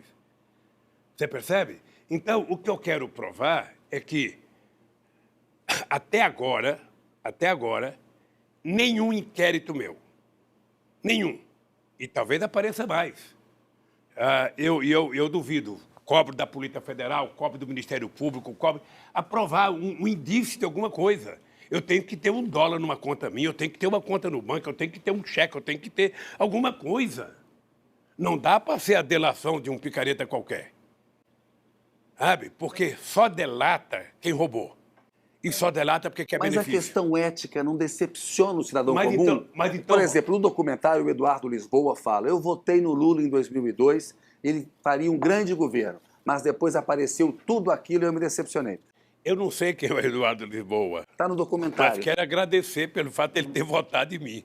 Explicar para o povo. Se eu votei em você, e depois aparece a quantidade de denúncia que apareceu contra mim no Jornal Nacional, na Folha de São Paulo, no Estado, no Globo, na Veja, na Isto É, na época, sabe? Obviamente que eu faria, puta, esse cara realmente não merecia o meu voto. Por que você acha que eu brigo? Eu brigo exatamente para recuperar a confiança dessa gente que acreditou nas notícias. Sabe? Eu brigo exatamente por isso. Se o cara quiser falar, Lula, então você não deveria ter ido na chácara, sabe? Poderia ter ido na chácara, mas fui, porque o Jacob Bittar é meu amigo de 45 anos. É fundador do PT, foi secretário-geral do PT, é meu companheiro, é meu irmão, sabe? Então, eu não aceito ser criminalizado por isso. Então, o que eu quero é só isso. O mal que eles fizeram já está feito. Agora, eu quero provar, sabe, que quem deveria estar preso eram eles. Que mentiram a esse país e destruíram milhões de empregos nesse país. A serviço de quem? De quem? Isso eu quero saber. Eu quero saber, porque quando você vê um vídeo de procuradores americanos junto com o Moro festejando a minha prisão, dizendo que participaram ativamente para chegar aonde chegaram no meu processo, eu quero saber. Tem a ver com a questão do pré-sal? Se eu puder recomendar para você, eu não sei o nome, mas tem um livro chamado Petróleo, que se você puder, nas suas horas vagas, ler, você vai saber que desde 1860 ou 1859, que 90% dos conflitos que acontecem no mundo se deve exatamente ao petróleo. E normalmente provocado pelos Estados Unidos. Então, o que está acontecendo, quando nós descobrimos o pré-sal, presta atenção numa coisa. O pré-sal está a 200 milhas da praias brasileiras. 200 milhas são quase 300 quilômetros. Né? Está na divisa. Era 150 o METS que aumentou para 200. Ou seja, quando nós anunciamos o pré-sal, em 2007, logo em seguida os americanos recuperaram a quarta frota que tinha sido desativada depois da Segunda Guerra Mundial. É muita coincidência, meu caro. Quando eles anunciaram isso, o que eu fiz? Propus à Unasul a criação de uma instituição dos militares da América do Sul, Conselho Sul-Americano de Defesa, para garantir a nossa tranquilidade aqui. Então, o petróleo é tudo, sabe, que motiva a guerra do Iraque, a destruição da Líbia e agora o Brasil. Por isso é que o Lula tinha que ser odiado e a Dilma, porque a gente criou a lei da partilha, porque a gente dizia que o petróleo era nosso, porque a gente criou fundo educacional com o petróleo, e não é possível, o petróleo tem que ser das grandes empresas petroleiras, é por isso que estão desmontando a Petrobras. Quero falar do petróleo, até por causa da coisa da Venezuela, e não vamos entrar no mar internacional. Mas tem algumas questões que eu quero fazer para o senhor, e eu estou preocupado com o tempo.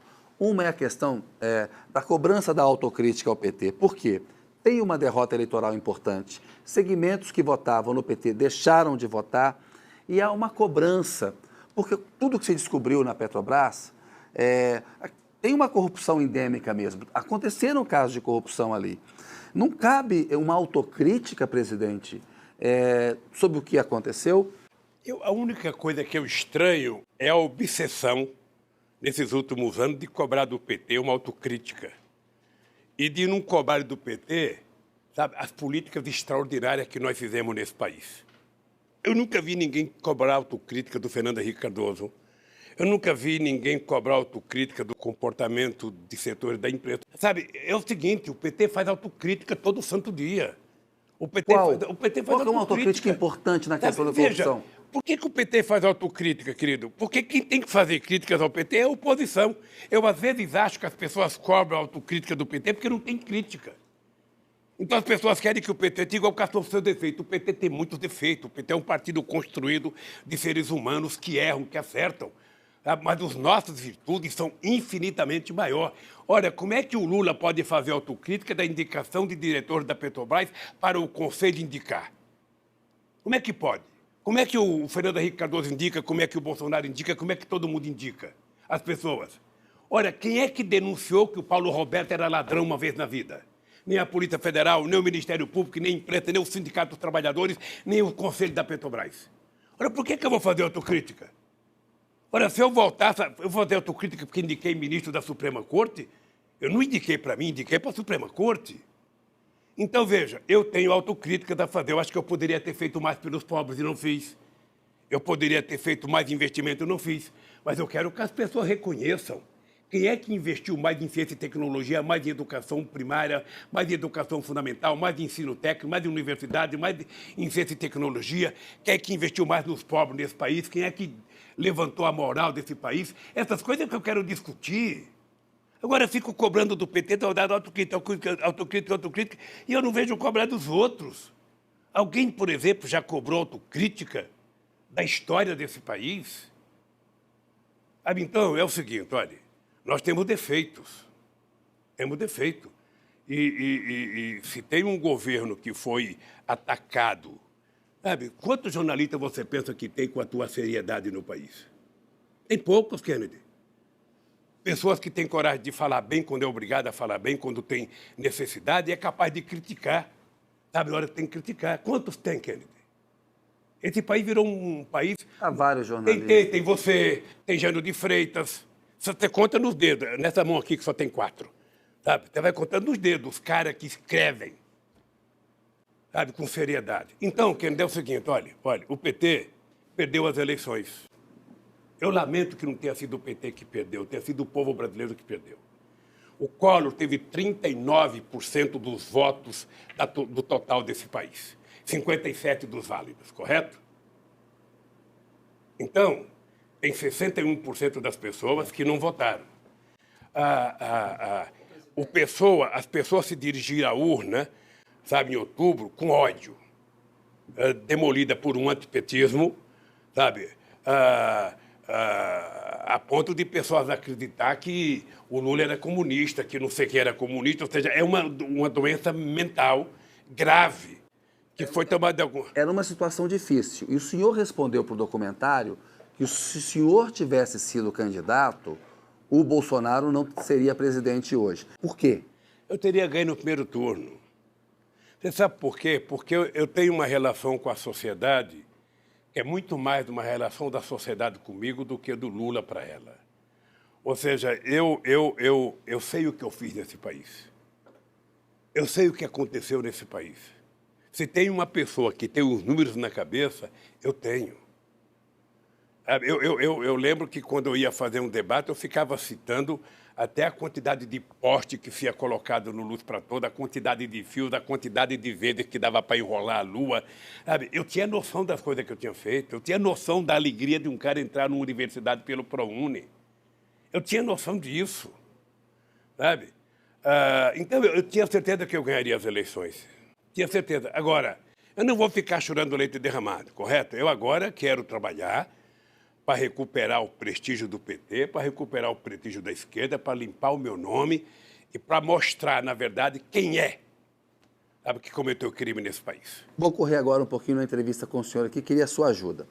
Qual foi o peso do episódio da facada para a vitória do Bolsonaro? Olha, eu estranhei aquela facada, estranhei como é que se deu a apuração daquilo, estranhei como é que o segurança protegeram o cara da faca, estranhei a contratação de um advogado, estranhei o isolamento do cara, uma série de coisas que muita gente tem dúvida na sociedade.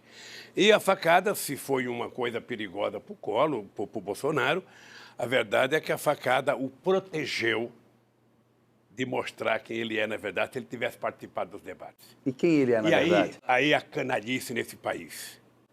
Quando eu fui candidato, que eu não participei de um debate, colocaram uma cadeira vazia. Fernando Henrique Cardoso não fez nenhum debate, em 94 e 98, nunca colocaram uma cadeira vazia. O Bolsonaro não foi no debate, foi dar entrevista na Record. E não colocaram uma cadeira vazia e nem levaram o Haddad para dar entrevista. Numa demonstração inequívoca, sabe, do comportamento falacioso da imprensa nessa eleição de 2018. Então, meu caro, eu ganharia as eleições com isso mesmo. Porque em 2018. Só lembrar em você uma coisa. Em 2010, eu fui apoiador da Dilma. Foi a única eleição que não teve um panfleto contra o Lula. Eu era unanimidade no meio político. Até o governador Serra, que era o adversário da Dilma, começou a campanha dele fazendo uma propaganda que era amigo do Lula. Eu sou amigo do Lula. Procura alguém que falou mal do Lula em 2010. Eu saí do governo unanimidade nesse país. Unanimidade. Era 87% de bom e ótimo, era 10% de regular e era 3% de ruim e péssimo. Então, meu caro, depois do que a imprensa fez comigo, sabe, Kennedy, você sabe que eu não sou de lamentar, porque eu sempre acreditei que eu ia derrotar, mesmo falando mal de mim. Mas eu já tenho mais de 100 horas do Jornal Nacional contra mim. E não tem 5 minutos a favor nesses anos todos. Presidente, o senhor disse que o Moro não sobreviveria na política. Por quê? Olha, porque ele não nasceu para isso. Ele nasceu para se esconder atrás de uma toga, sabe, e ficar lendo o Código Penal. Sabe, é isso que ele nasceu. ele tem que se expor a debate. Eu, por exemplo, adoraria, se sair daqui, fazer um debate com o Moro sobre os crimes que eu cometi. Aonde ele quiser, na universidade que ele quiser. Sabe, ele escolhe o público, eu só quero que seja transmitido pela imprensa. Presidente, a democracia brasileira corre risco com Bolsonaro? Eu acho que corre muito risco. Veja, ele acaba de fazer um decreto acabando com todos os conselhos populares que foram criados a partir da Constituição de 88. Ele defende barbaramente um Estado armado, um Estado policialesco. Ou seja, você não vê cidadão fazer um gesto a não ser um gesto de atirar. Ele, na cabeça dele, acha que arma resolve o problema de todo mundo. Ele acaba de autorizar que fazendeiro pode utilizar arma e atirar em quem quiser. É um doente. Acho que o problema do Brasil se resolve com arma, o problema do Brasil se resolve com livro, com escola. Qual é a sua avaliação, presidente, sobre as fortes suspeitas de que a vereadora Marielle Franco tenha sido morta por milicianos? Olha, eu acho que prender esses dois que foram presos para tentar evitar mais investigação. E eu acho que a gente precisava continuar investindo para saber quem é o mandante. Presidente, eu queria falar um pouquinho da política internacional. O Nicolás Maduro deveria convocar eleições gerais na Venezuela? Eu fui presidente do Brasil e eu quero te dizer uma coisa muito clara. Eu acho que o Maduro tem que tomar a decisão que for melhor para o povo da Venezuela e o povo é que tem que obrigar o Maduro a fazer as coisas. Mas qual é essa melhor decisão? Não, eleições gerais? O povo é que decide, pode ser eleições gerais, mas o povo é que decide, não vai ser o povo ficar dando palpite. Sabe, o que eu não aceito, hipótese alguma, é a intromissão do Trump. Ele deve cuidar dos Estados Unidos. Um cara que está fazendo um muro, sabe, para separar o povo pobre da América Latina dos Estados Unidos, querer ficar preocupado com o povo na Venezuela, mas ele se preocupar com o povo dele, se preocupar em derrubar o muro. A gente comemorou o muro de Berlim, a queda do muro de Berlim, agora está ele construindo o muro. Então, a Venezuela, o povo da Venezuela tem que ser soberano para decidir o seu destino. Agora, não dá para a gente aceitar, obviamente, o que está acontecendo na Venezuela, o povo passando fome, o desemprego. Acho que o Maduro tem que refletir, tomar uma decisão com o partido. Mas eu insisto, eleições gerais não seriam melhor? Daqui de fora eu posso dizer que é, Kennedy, mas eu não estou lá dentro vendo o clima. Mas o senhor acha que é? O que eu acho errado é um picareta como esse como chama? Juan Guaidó. Guaidó. Um picareta. Se auto-intitular presidente. Imagina o Lulinha vai se auto-intitular imperador. Sabe? Ora, é uma vergonha os países dar apoio a um cidadão desse. Ele não merece. Nós resolvemos crise na Venezuela conversando. Esse que vos fala tinha apenas 21 dias na presidência da República do Brasil, quando eu propus a criação do grupo de amigos da Venezuela. Tá? E coloquei para participar os Estados Unidos e a Espanha. Não é o que deveria acontecer agora? Eu acho. Agora, quem é interlocutor? O Brasil poderia ser. Mas com esse ministro que nós temos e com esse presidente, eles não têm noção do que estão fazendo. Essa gente precisaria saber o seguinte: se essa gente pegasse uma caneta, um economista, e fizesse uns cálculos, quanto custou a Guerra do Paraguai, traduzida em dinheiro de hoje, eles iam saber que qualquer coisa vale mais a pena do que uma guerra. Agora, para os Estados Unidos é bom, porque ele só faz guerra longe, longe, longe. Que efeito teria uma invasão da Venezuela usando o território brasileiro como apoio, como aventam alguns do governo Bolsonaro? Seria desastroso, por todos os aspectos. Seria desastroso politicamente, economicamente e militarmente. Sabe, o exército brasileiro não está preparado para a guerra. O exército brasileiro está preparado durante muito tempo para procurar inimigos externos. A partir da Constituição... Inimigos internos. Internos. A partir da falou externos. Não, internos. A partir da Constituição de 88, nós conseguimos criar o conceito de que as Forças Armadas ela é importante para o Brasil para defender a nossa fronteira contra possíveis ataques externos. Tá? Então, você sabe que quando eu cheguei na presidência, você sabe que os nossos soldados eram liberados às 11 horas porque o exército não tinha dinheiro para pagar o almoço? Você sabe que tinha soldado que não tinha coturno? Você sabe... E por que, presidente, o general Vilas Boas fez aquela manifestação no Twitter e quis que o senhor ficasse na cadeia, tem a ver com a Comissão da Verdade? É bem possível. É bem possível, porque a gente tem duas instituições no mundo, que é a Igreja e que é as Forças Armadas, que não aceitam ser fiscalizadas. Graças a Deus, o Papa Francisco está quebrando esse tabu, está fiscalizando a Igreja Católica. Tá? O Exército Brasileiro, os generais de hoje, não tem nenhum problema com a Comissão da Verdade. A Comissão da Verdade está preocupada com uma coisa que aconteceu em 1964, 1968. Nenhum deles era sequer sargento, era tudo moleque na época. Olha, se eles cometeram um erro, você veja na Argentina... Mas eles defendem o que eles fizeram, diz que atuaram para evitar um golpe. O problema do Brasil é outro, é que a nossa cultura é uma cultura um pouco, sabe, se de um lado a gente agradece, do outro a gente fica, às vezes, até constrangido. Aqui tudo tem um acordão. Tá? Pensa num país que não gosta de uma briga, é o Brasil. Tudo. Você pega a história do Brasil, toda vez que o povo esteve em ascensão, para chegar perto, houve um acordão. Assim foi para a independência do Brasil, assim foi para a aclamação da República, assim foi na eleição de Tancredo Neves, assim foi na Constituinte, assim foi na questão da anistia. Então, é justo que as pessoas que tiveram parentes mortos estejam brigando para saber onde estão os corpos dos seus parentes. E eu não acho justo os militares ficarem escondendo o que o tataravô deles fez. Eu não acho justo. Presidente, o senhor tem uma experiência internacional grande, a gente vê o fenômeno Trump nos Estados Unidos, na Hungria a extrema-direita está no poder. Eu queria uma análise do senhor sobre as razões para esse fenômeno global que é o crescimento dessa extrema-direita. Eu não sei se chega a ser um fenômeno, talvez a gente estivesse mal acostumado.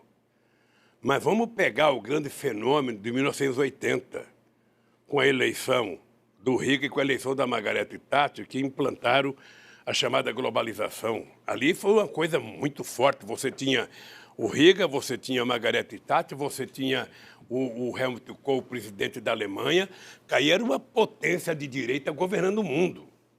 Olha o que está acontecendo agora. Houve uma evolução dos chamados setores mais progressistas da sociedade em toda a Europa e na América do Sul. Passou-se 10, 15 anos, a direita está voltando. Por quê? Porque certamente nós erramos e porque certamente na Europa, sobretudo, o discurso contra estrangeiros é muito forte, sabe? Sobretudo em momento de crise. Eu notei uma coisa quando começou a crise de 2008, na primeira reunião que nós fizemos, melhor, a segunda reunião que fizemos em Londres, em que a gente decidia que possivelmente a gente deveria lutar muito fortemente contra o protecionismo e que a gente deveria aproveitar a crise e fazer investimento nos países pobres para que eles pudessem financiar de forma mais barata máquinas para se transformar em países industrializados. Não aconteceu nada disso. O que aconteceu é que houve o protecionismo. Então, as pessoas, os discursos de direita na Europa é contra turco, é contra árabe, é contra africano, é contra gente do Afeganistão. É uma loucura, uma obsessão. Estou perdendo meu emprego por causa, sabe, do estrangeiro. Aqui no Brasil, eu era presidente quando começou essa crise. O que eu fiz? Eu legalizei 150 mil bolivianos. Legalizei 150 mil bolivianos, para mostrar o seguinte, não é a imigração que causa problema. Qual é a sua opinião sobre o Brexit, que é a possibilidade de saída do Reino Unido da Europa? Eu não tenho uma opinião formada. Eu, se fosse inglês, não votaria para sair.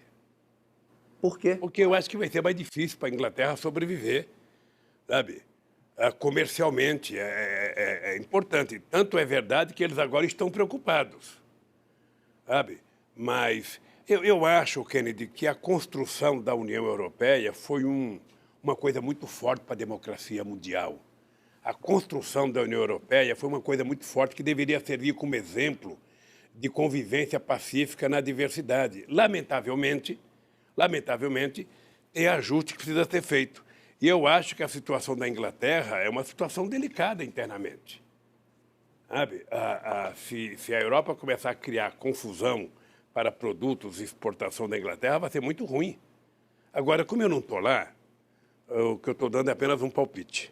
Presidente, vamos correr aqui que estamos quase acabando. Eu quero fazer todas as perguntas para o senhor.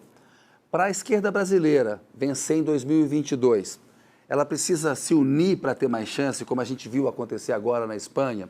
E aí o Ciro, setores do MDB, moderados, têm que estar juntos com o PT?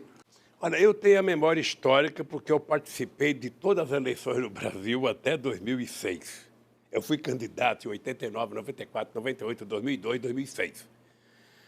Muitas delas houve vários candidatos da esquerda. O Ciro Gomes saiu candidato 2 vezes quando eu fui candidato. Garotinho saiu candidato. E depois a gente se juntou. Mas para vencer o Bolsonaro, essas forças conservadoras em Veja, 2022... o problema do Bolsonaro é que nem ele acreditava. Houve um certo menosprezo à candidatura do Bolsonaro, porque nem ele acreditava. O Bolsonaro já estava contente com 15%. Ele jamais imaginou ter isso, pela figura histórica dele, pela trajetória histórica dele.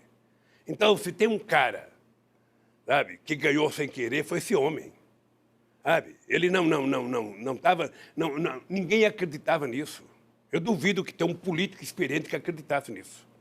Talvez seja isso que tenha feito ele ganhar. A animosidade criada contra a classe política, o PSDB está no poço que estava, e ele ganhou. Tá? Obviamente que a esquerda poderia ter se juntado no segundo turno. Para isso é que nós criamos o segundo turno. Você disputa o primeiro, sabe? Se no primeiro não der, você disputa o segundo turno. É para isso que foi criado o segundo turno. Eu sei disso porque eu participei, briguei muito pelo segundo turno. Agora, sabe, não deu certo. E quem paga o pato é o povo brasileiro. O senhor disse que o ex-presidente Fernando Henrique Cardoso não tem jogado da forma que o nome dele merece. Que gesto concreto o senhor esperaria do Fernando Henrique Cardoso? Veja, Ken, é difícil ficar fazendo julgamento de um homem de 86 anos, acho, de idade. Ou seja, eu acho que ele dessa idade, um cara com 86 anos não tem que ter mais agenda, não tem que ter mais nada, faz o que ele quiser. Ele tem falado mais coisas erradas do que coisas certas. Ele tem contribuído muito mais para agravar a situação do que para arrumar a situação. O que ele deveria dizer? Ele poderia ter influenciado melhor o PSDB, sabe, para que tivesse um candidato mais plausível para disputar as eleições. O senhor sonha em ser candidato à presidência novamente ou o senhor descarta essa possibilidade? Você acha que eu não tenho mais idade para ser presidente? Eu, quando chegar às eleições, eu vou estar com 76 anos de idade. Agora, o que eu vejo? Eu vejo nos Estados Unidos gente de 80 anos querendo ser candidato, gente de 82 aí. Então, Lula está fora do jogo? Veja, eu posso dizer para você uma coisa. Se depender, sabe, do que eu penso hoje, o Lula não é mais candidato a presidente da República. Tem muita gente nova para ser candidato no meu lugar. Sabe? Eu não posso ser um candidato, sabe, se eu não tiver 100% de energia, 100% de saúde e disposição. Se eu tiver com uma força que eu estou hoje, parecendo um jovem de 70 com energia de 30, sabe? Quem sabe? Sua saúde está boa, a cabeça está boa? Estou bem. Graças a Deus eu estou bem. Eu estou aqui, eu me preparo. Você sabe que eu sou um cara que leio muito, assisto muita coisa de política, e você sabe que eu tenho uma missão de vida agora. Além de lutar para que o povo brasileiro possa recuperar o direito de ser feliz, sabe, para o povo voltar a sonhar com esse país, eu efetivamente quero provar a minha inocência. A minha questão de fé é provar a minha inocência. Sabe, porque a dona Lindu não merece que o filho dela esteja passando o que está passando por conta das mentiras contadas contra mim. Presidente, o que mudou no seu modo de ver ficar mais de um ano preso? E qual foi o momento mais difícil? Eu, na verdade, que tive muitas discussões antes de vir para cá. Eu tive muita gente que achava que eu deveria sair do Brasil, muita gente que achava que eu deveria ir para a embaixada. E eu, em função de eu ter sido presidente da República, em função, sabe, de eu ser quem eu sou na relação que eu tenho com a sociedade, eu achei que eu não poderia me permitir ser um fugitivo ou ser um exilado. Eu resolvi, eu vou para o meu país, é lá em Curitiba que eles me querem, eu vou para lá. Por isso que tomei a decisão, estou muito tranquilo aqui.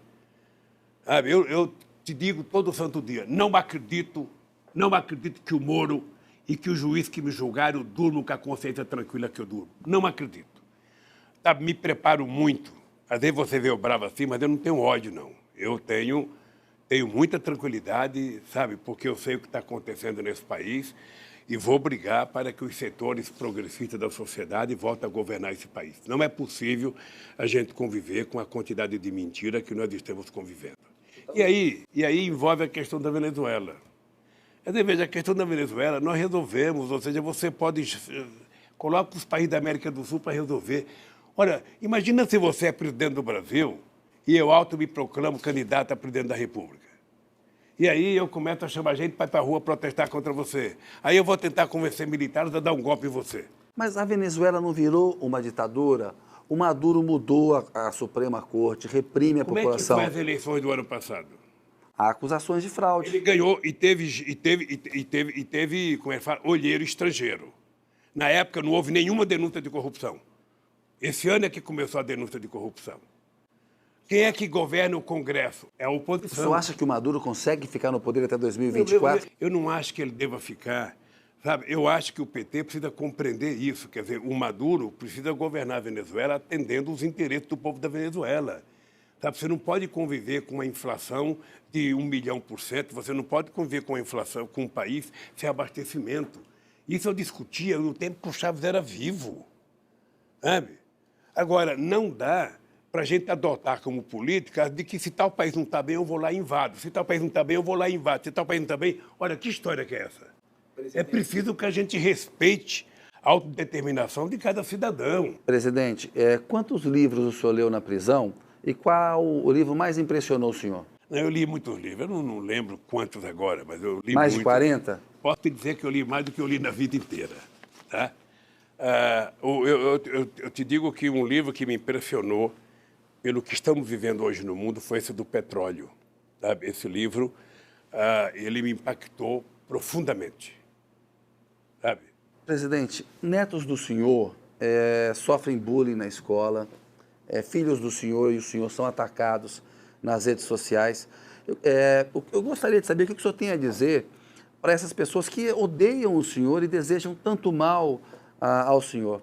Olha, a única coisa que eu faço é pedir paciência para os meus filhos, para que eles não deixem toda essa canalice prejudicar a cabeça deles. Eu sei que é muito difícil porque todo mundo reage, às vezes, com muito ódio, com muita raiva. Eu peço para eles não. Primeiro, não precisa ficar acompanhando a rede social. Se você tem um lugar que só fala mal de você, não precisa ver aquilo. Não é masoquista para ficar vendo aquilo. E eu peço tranquilidade para eles, sabe? Porque o que eles estão passando é muito duro. Sabe? Eu, às vezes, me sinto culpado porque ele já sofreu quando eu era o bombom nesse país aqui. É importante lembrar que o meu filho Fábio era dono da Friboi. Quer dizer, querido, acho que nós vamos caminhando para em algum momento em que a mentira definitivamente seja punida, sabe, nos meios de comunicação, seja ele rádio, televisão, internet, porque não é possível. A enxurrada de mentira, de inverdade, sabe? Quando a Marisa, sabe, teve o derrame, que ela foi para o hospital, a quantidade de idiotice que foi falado, quer dizer, as pessoas perderam, sabe, aquilo que a humanidade não pode perder, que é o humanismo. Sabe, eu sou solidário, eu posso ter divergência com o Kennedy, eu posso ter divergência, mas ele é um ser humano, na dor eu tenho que compreender. Aí isso acabou, Kennedy, isso acabou.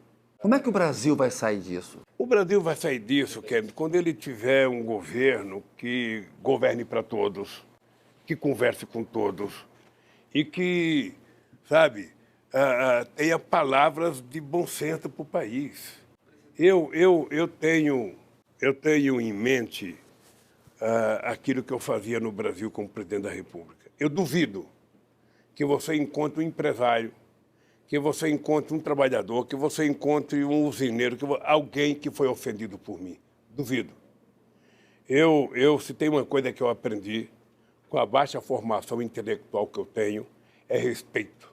Respeito é uma coisa que a gente adquire em casa, com o pai e com a mãe. Eu fui assim quando era presidente do sindicato, eu fui assim quando era presidente do PT, eu fui assim quando era presidente e sou assim agora. Eu gosto das pessoas porque eu gosto de tratar bem. eu gosto de me sentir bem com as pessoas. E o Brasil não está vivendo esse momento. O ódio está estampado nas famílias. As pessoas brigam por qualquer coisa. Então, nós vamos encontrar uma saída. O presidente, em 2009, o Barack Obama disse que o senhor era o político mais popular da face da Terra.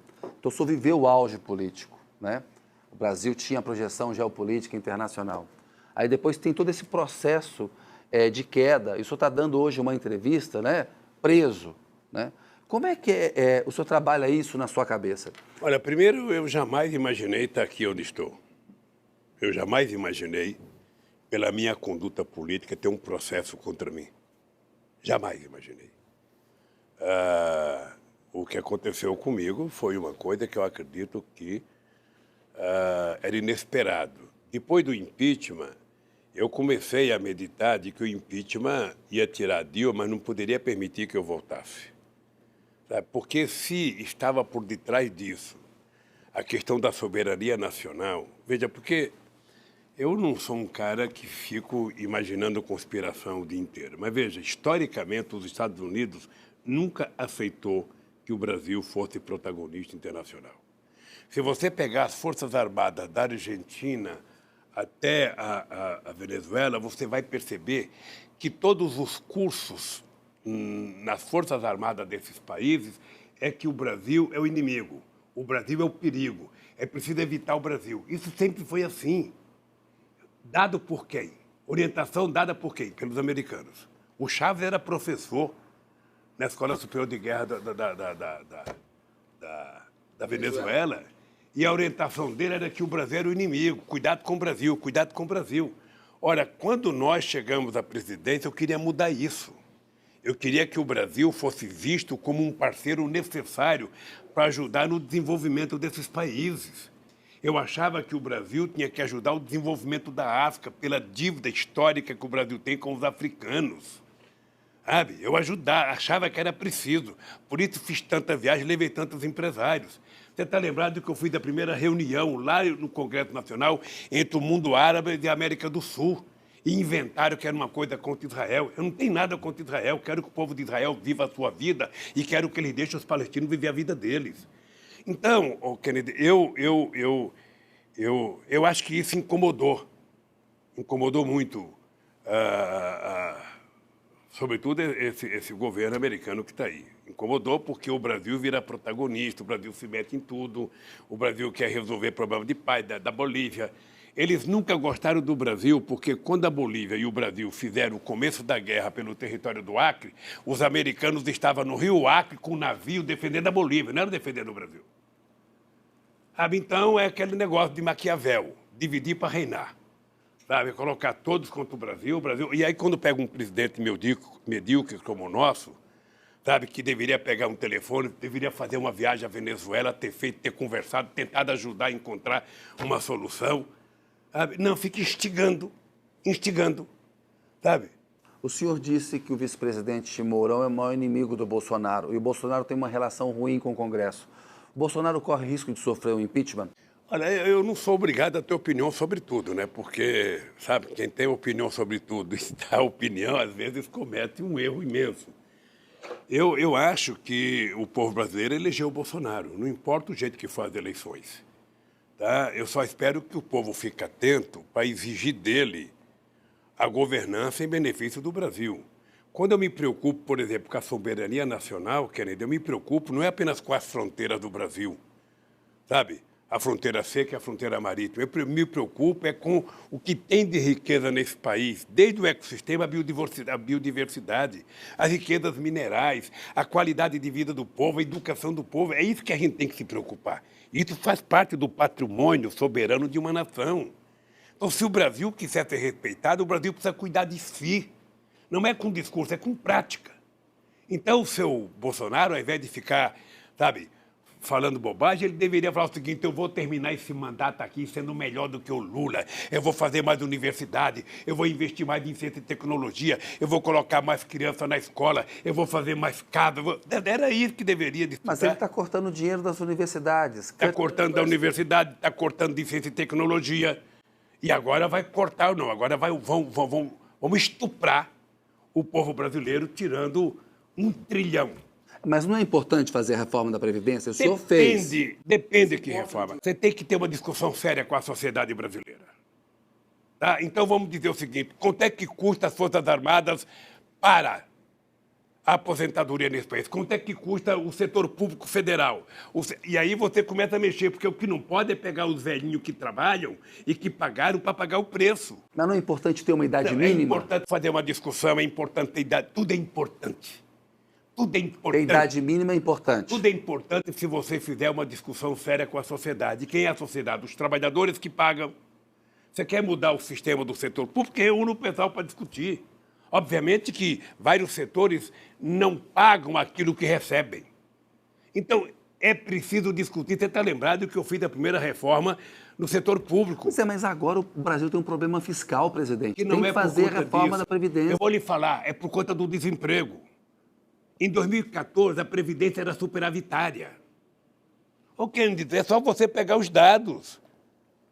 Sabe, Alguns economistas discordam. Não é uma questão de economista, é uma questão de numerologia, é só pegar os números. A Previdência brasileira era superavitária em 2014. Era superavitária. Tá? Na medida que começa a decair o crescimento econômico, cai o consumo, que é tudo, obviamente, que vai ficando aumentando a dívida. Eu acho que a cada geração tem que se preparar a Previdência para a próxima geração. Mas que reforma da Previdência deveria ser feita? Eu não vou dizer que reforma tem que ser feita. Eu vou dizer o seguinte, o governo quer fazer uma reforma, ele chama as centrais sindicais, que são legítimos representantes dos trabalhadores, chama os aposentados, chama os empresários e senta numa mesa. Aí vamos colocar a realidade para discutir. É isso, você fazer uma coisa que não precisa ser dolorida. Você não pode discutir reforma da Previdência para resolver a crise.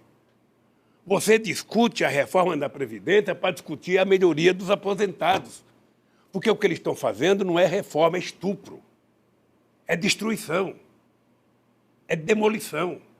O senhor chamou o Bolsonaro de um bando de malucos, mas não tem método, não tem estratégia? Eles não têm. Ele corre atrás do filho para apagar um incêndio todo dia, sabe? Eu, sinceramente, não sei como é que funciona a família. Como eu não conheço, eu não vou ficar dando palpite, mas o que se apresenta publicamente é um negócio incontrolável. Obviamente que, pelo bem do Brasil, eu espero que ela aprenda. Você não governa um país desse com frase de efeito. Não fica... mesmo porque eu e o Mourão dormimos juntos, estamos que nem um casal. Eu e o Maia dormimos juntos. Tá louco? Não dá para arrumar outra metáfora? Dormimos juntos, estamos de bem já, estamos felizes agora. Sabe? Tem que falar para o povo alguma coisa que o povo possa ter esperança. O povo brasileiro está precisando de esperança. Está precisando de alguém que diga, gente, como é que nós vamos resolver o problema do crescimento econômico? Como é que nós vamos resolver o problema do emprego? Como é que nós vamos resolver o problema do crescimento econômico? É isso, Ken, é isso. Eu tenho uma solução simples, ou seja, não haverá crescimento nesse país se você não incluir o povo pobre no orçamento da União. Ou ele volta a ser agente e sujeito da história, ou nós não temos jeito. Sabe? As pessoas que estavam incomodadas porque os aeroportos estavam virando uma rodoviária, agora devem estar com saudade, porque os aeroportos estão vazios. Sabe? Então, e depois é o seguinte, o Bolsonaro ganhou as eleições, acabou as eleições, ele precisa parar, sabe, de governar por seus milicianos, precisa governar para o povo brasileiro. Governar por seus milicianos? Porque tudo que faz aparece miliciano para cá, miliciano para lá, miliciano não sei aonde, miliciano não sei aonde, miliciano algum emprego. Eu vejo nos jornais. Presidente, o que o senhor tem a dizer aos seus apoiadores que fazem uma vigília aqui em frente por 391 dias? Olha, eu não tenho palavras para agradecer essa gente. Não tenho palavra porque eu jamais imaginei que isso fosse acontecer. Eu, quando sair daqui, se abraçar eles o resto da minha vida, eu não pagarei o carinho, sabe, o que é levantar de manhã com um bom dia, presidente Lula, ou boa tarde, presidente Lula, e dormir com um boa noite, presidente Lula. Eu sou gratificado muito, muito, muito a eles. E peço a Deus que, sabe, eu saia logo para eles poderem ficar tranquilos para cada deles dormir. No mais, Kennedy, eu estou vendo a pressa da entrevista, eu só queria te dizer o seguinte, olha, Queria fazer outras mais com o senhor, fazer um documentário eu sou um horas homem que aí. estou muito tranquilo com a minha consciência. Você me conhece há muitos anos, sabe? Você sabe do respeito que eu tenho por você como jornalista. E eu sou um homem muito tranquilo. Eu tenho muita consciência do que está acontecendo no Brasil. Eu tenho consciência do que eu fiz nesse país, sabe? E é muito difícil a elite brasileira aceitar que tenha sido eu a ter feito o que fiz nesse país, sabe? O país nunca viveu um momento tão extraordinário como viveu no meu governo, inclusive de autoestima. E ser acusado da forma que eu fui, sabe? Eu tinha duas opções, ou me calar, às vezes eu fico pensando em fazer uma delação contra o Moro, o Delaiol e o juiz que me julgaram. Mas não aceitam. Então não tem para que fazer, a não ser para você um dia fazer uma delação. Sabe? Então eu só tenho eu mesmo, esse povo maravilhoso que está aí fora, para provar a minha inocência. Quando eu provar a minha inocência, eu posso morrer tranquilo. Espero que os meus advogados, sabe, cuidem dessa questão da tal da detração, sem abrir mão da minha defesa, porque se eu tiver que abrir mão, eu morrerei aqui dentro. Presidente, muito obrigado aí pela sua entrevista. Obrigado a você, Kennedy. Desculpa por não responder tudo que você queria saber. Quando quiser, fazemos outras. Obrigado.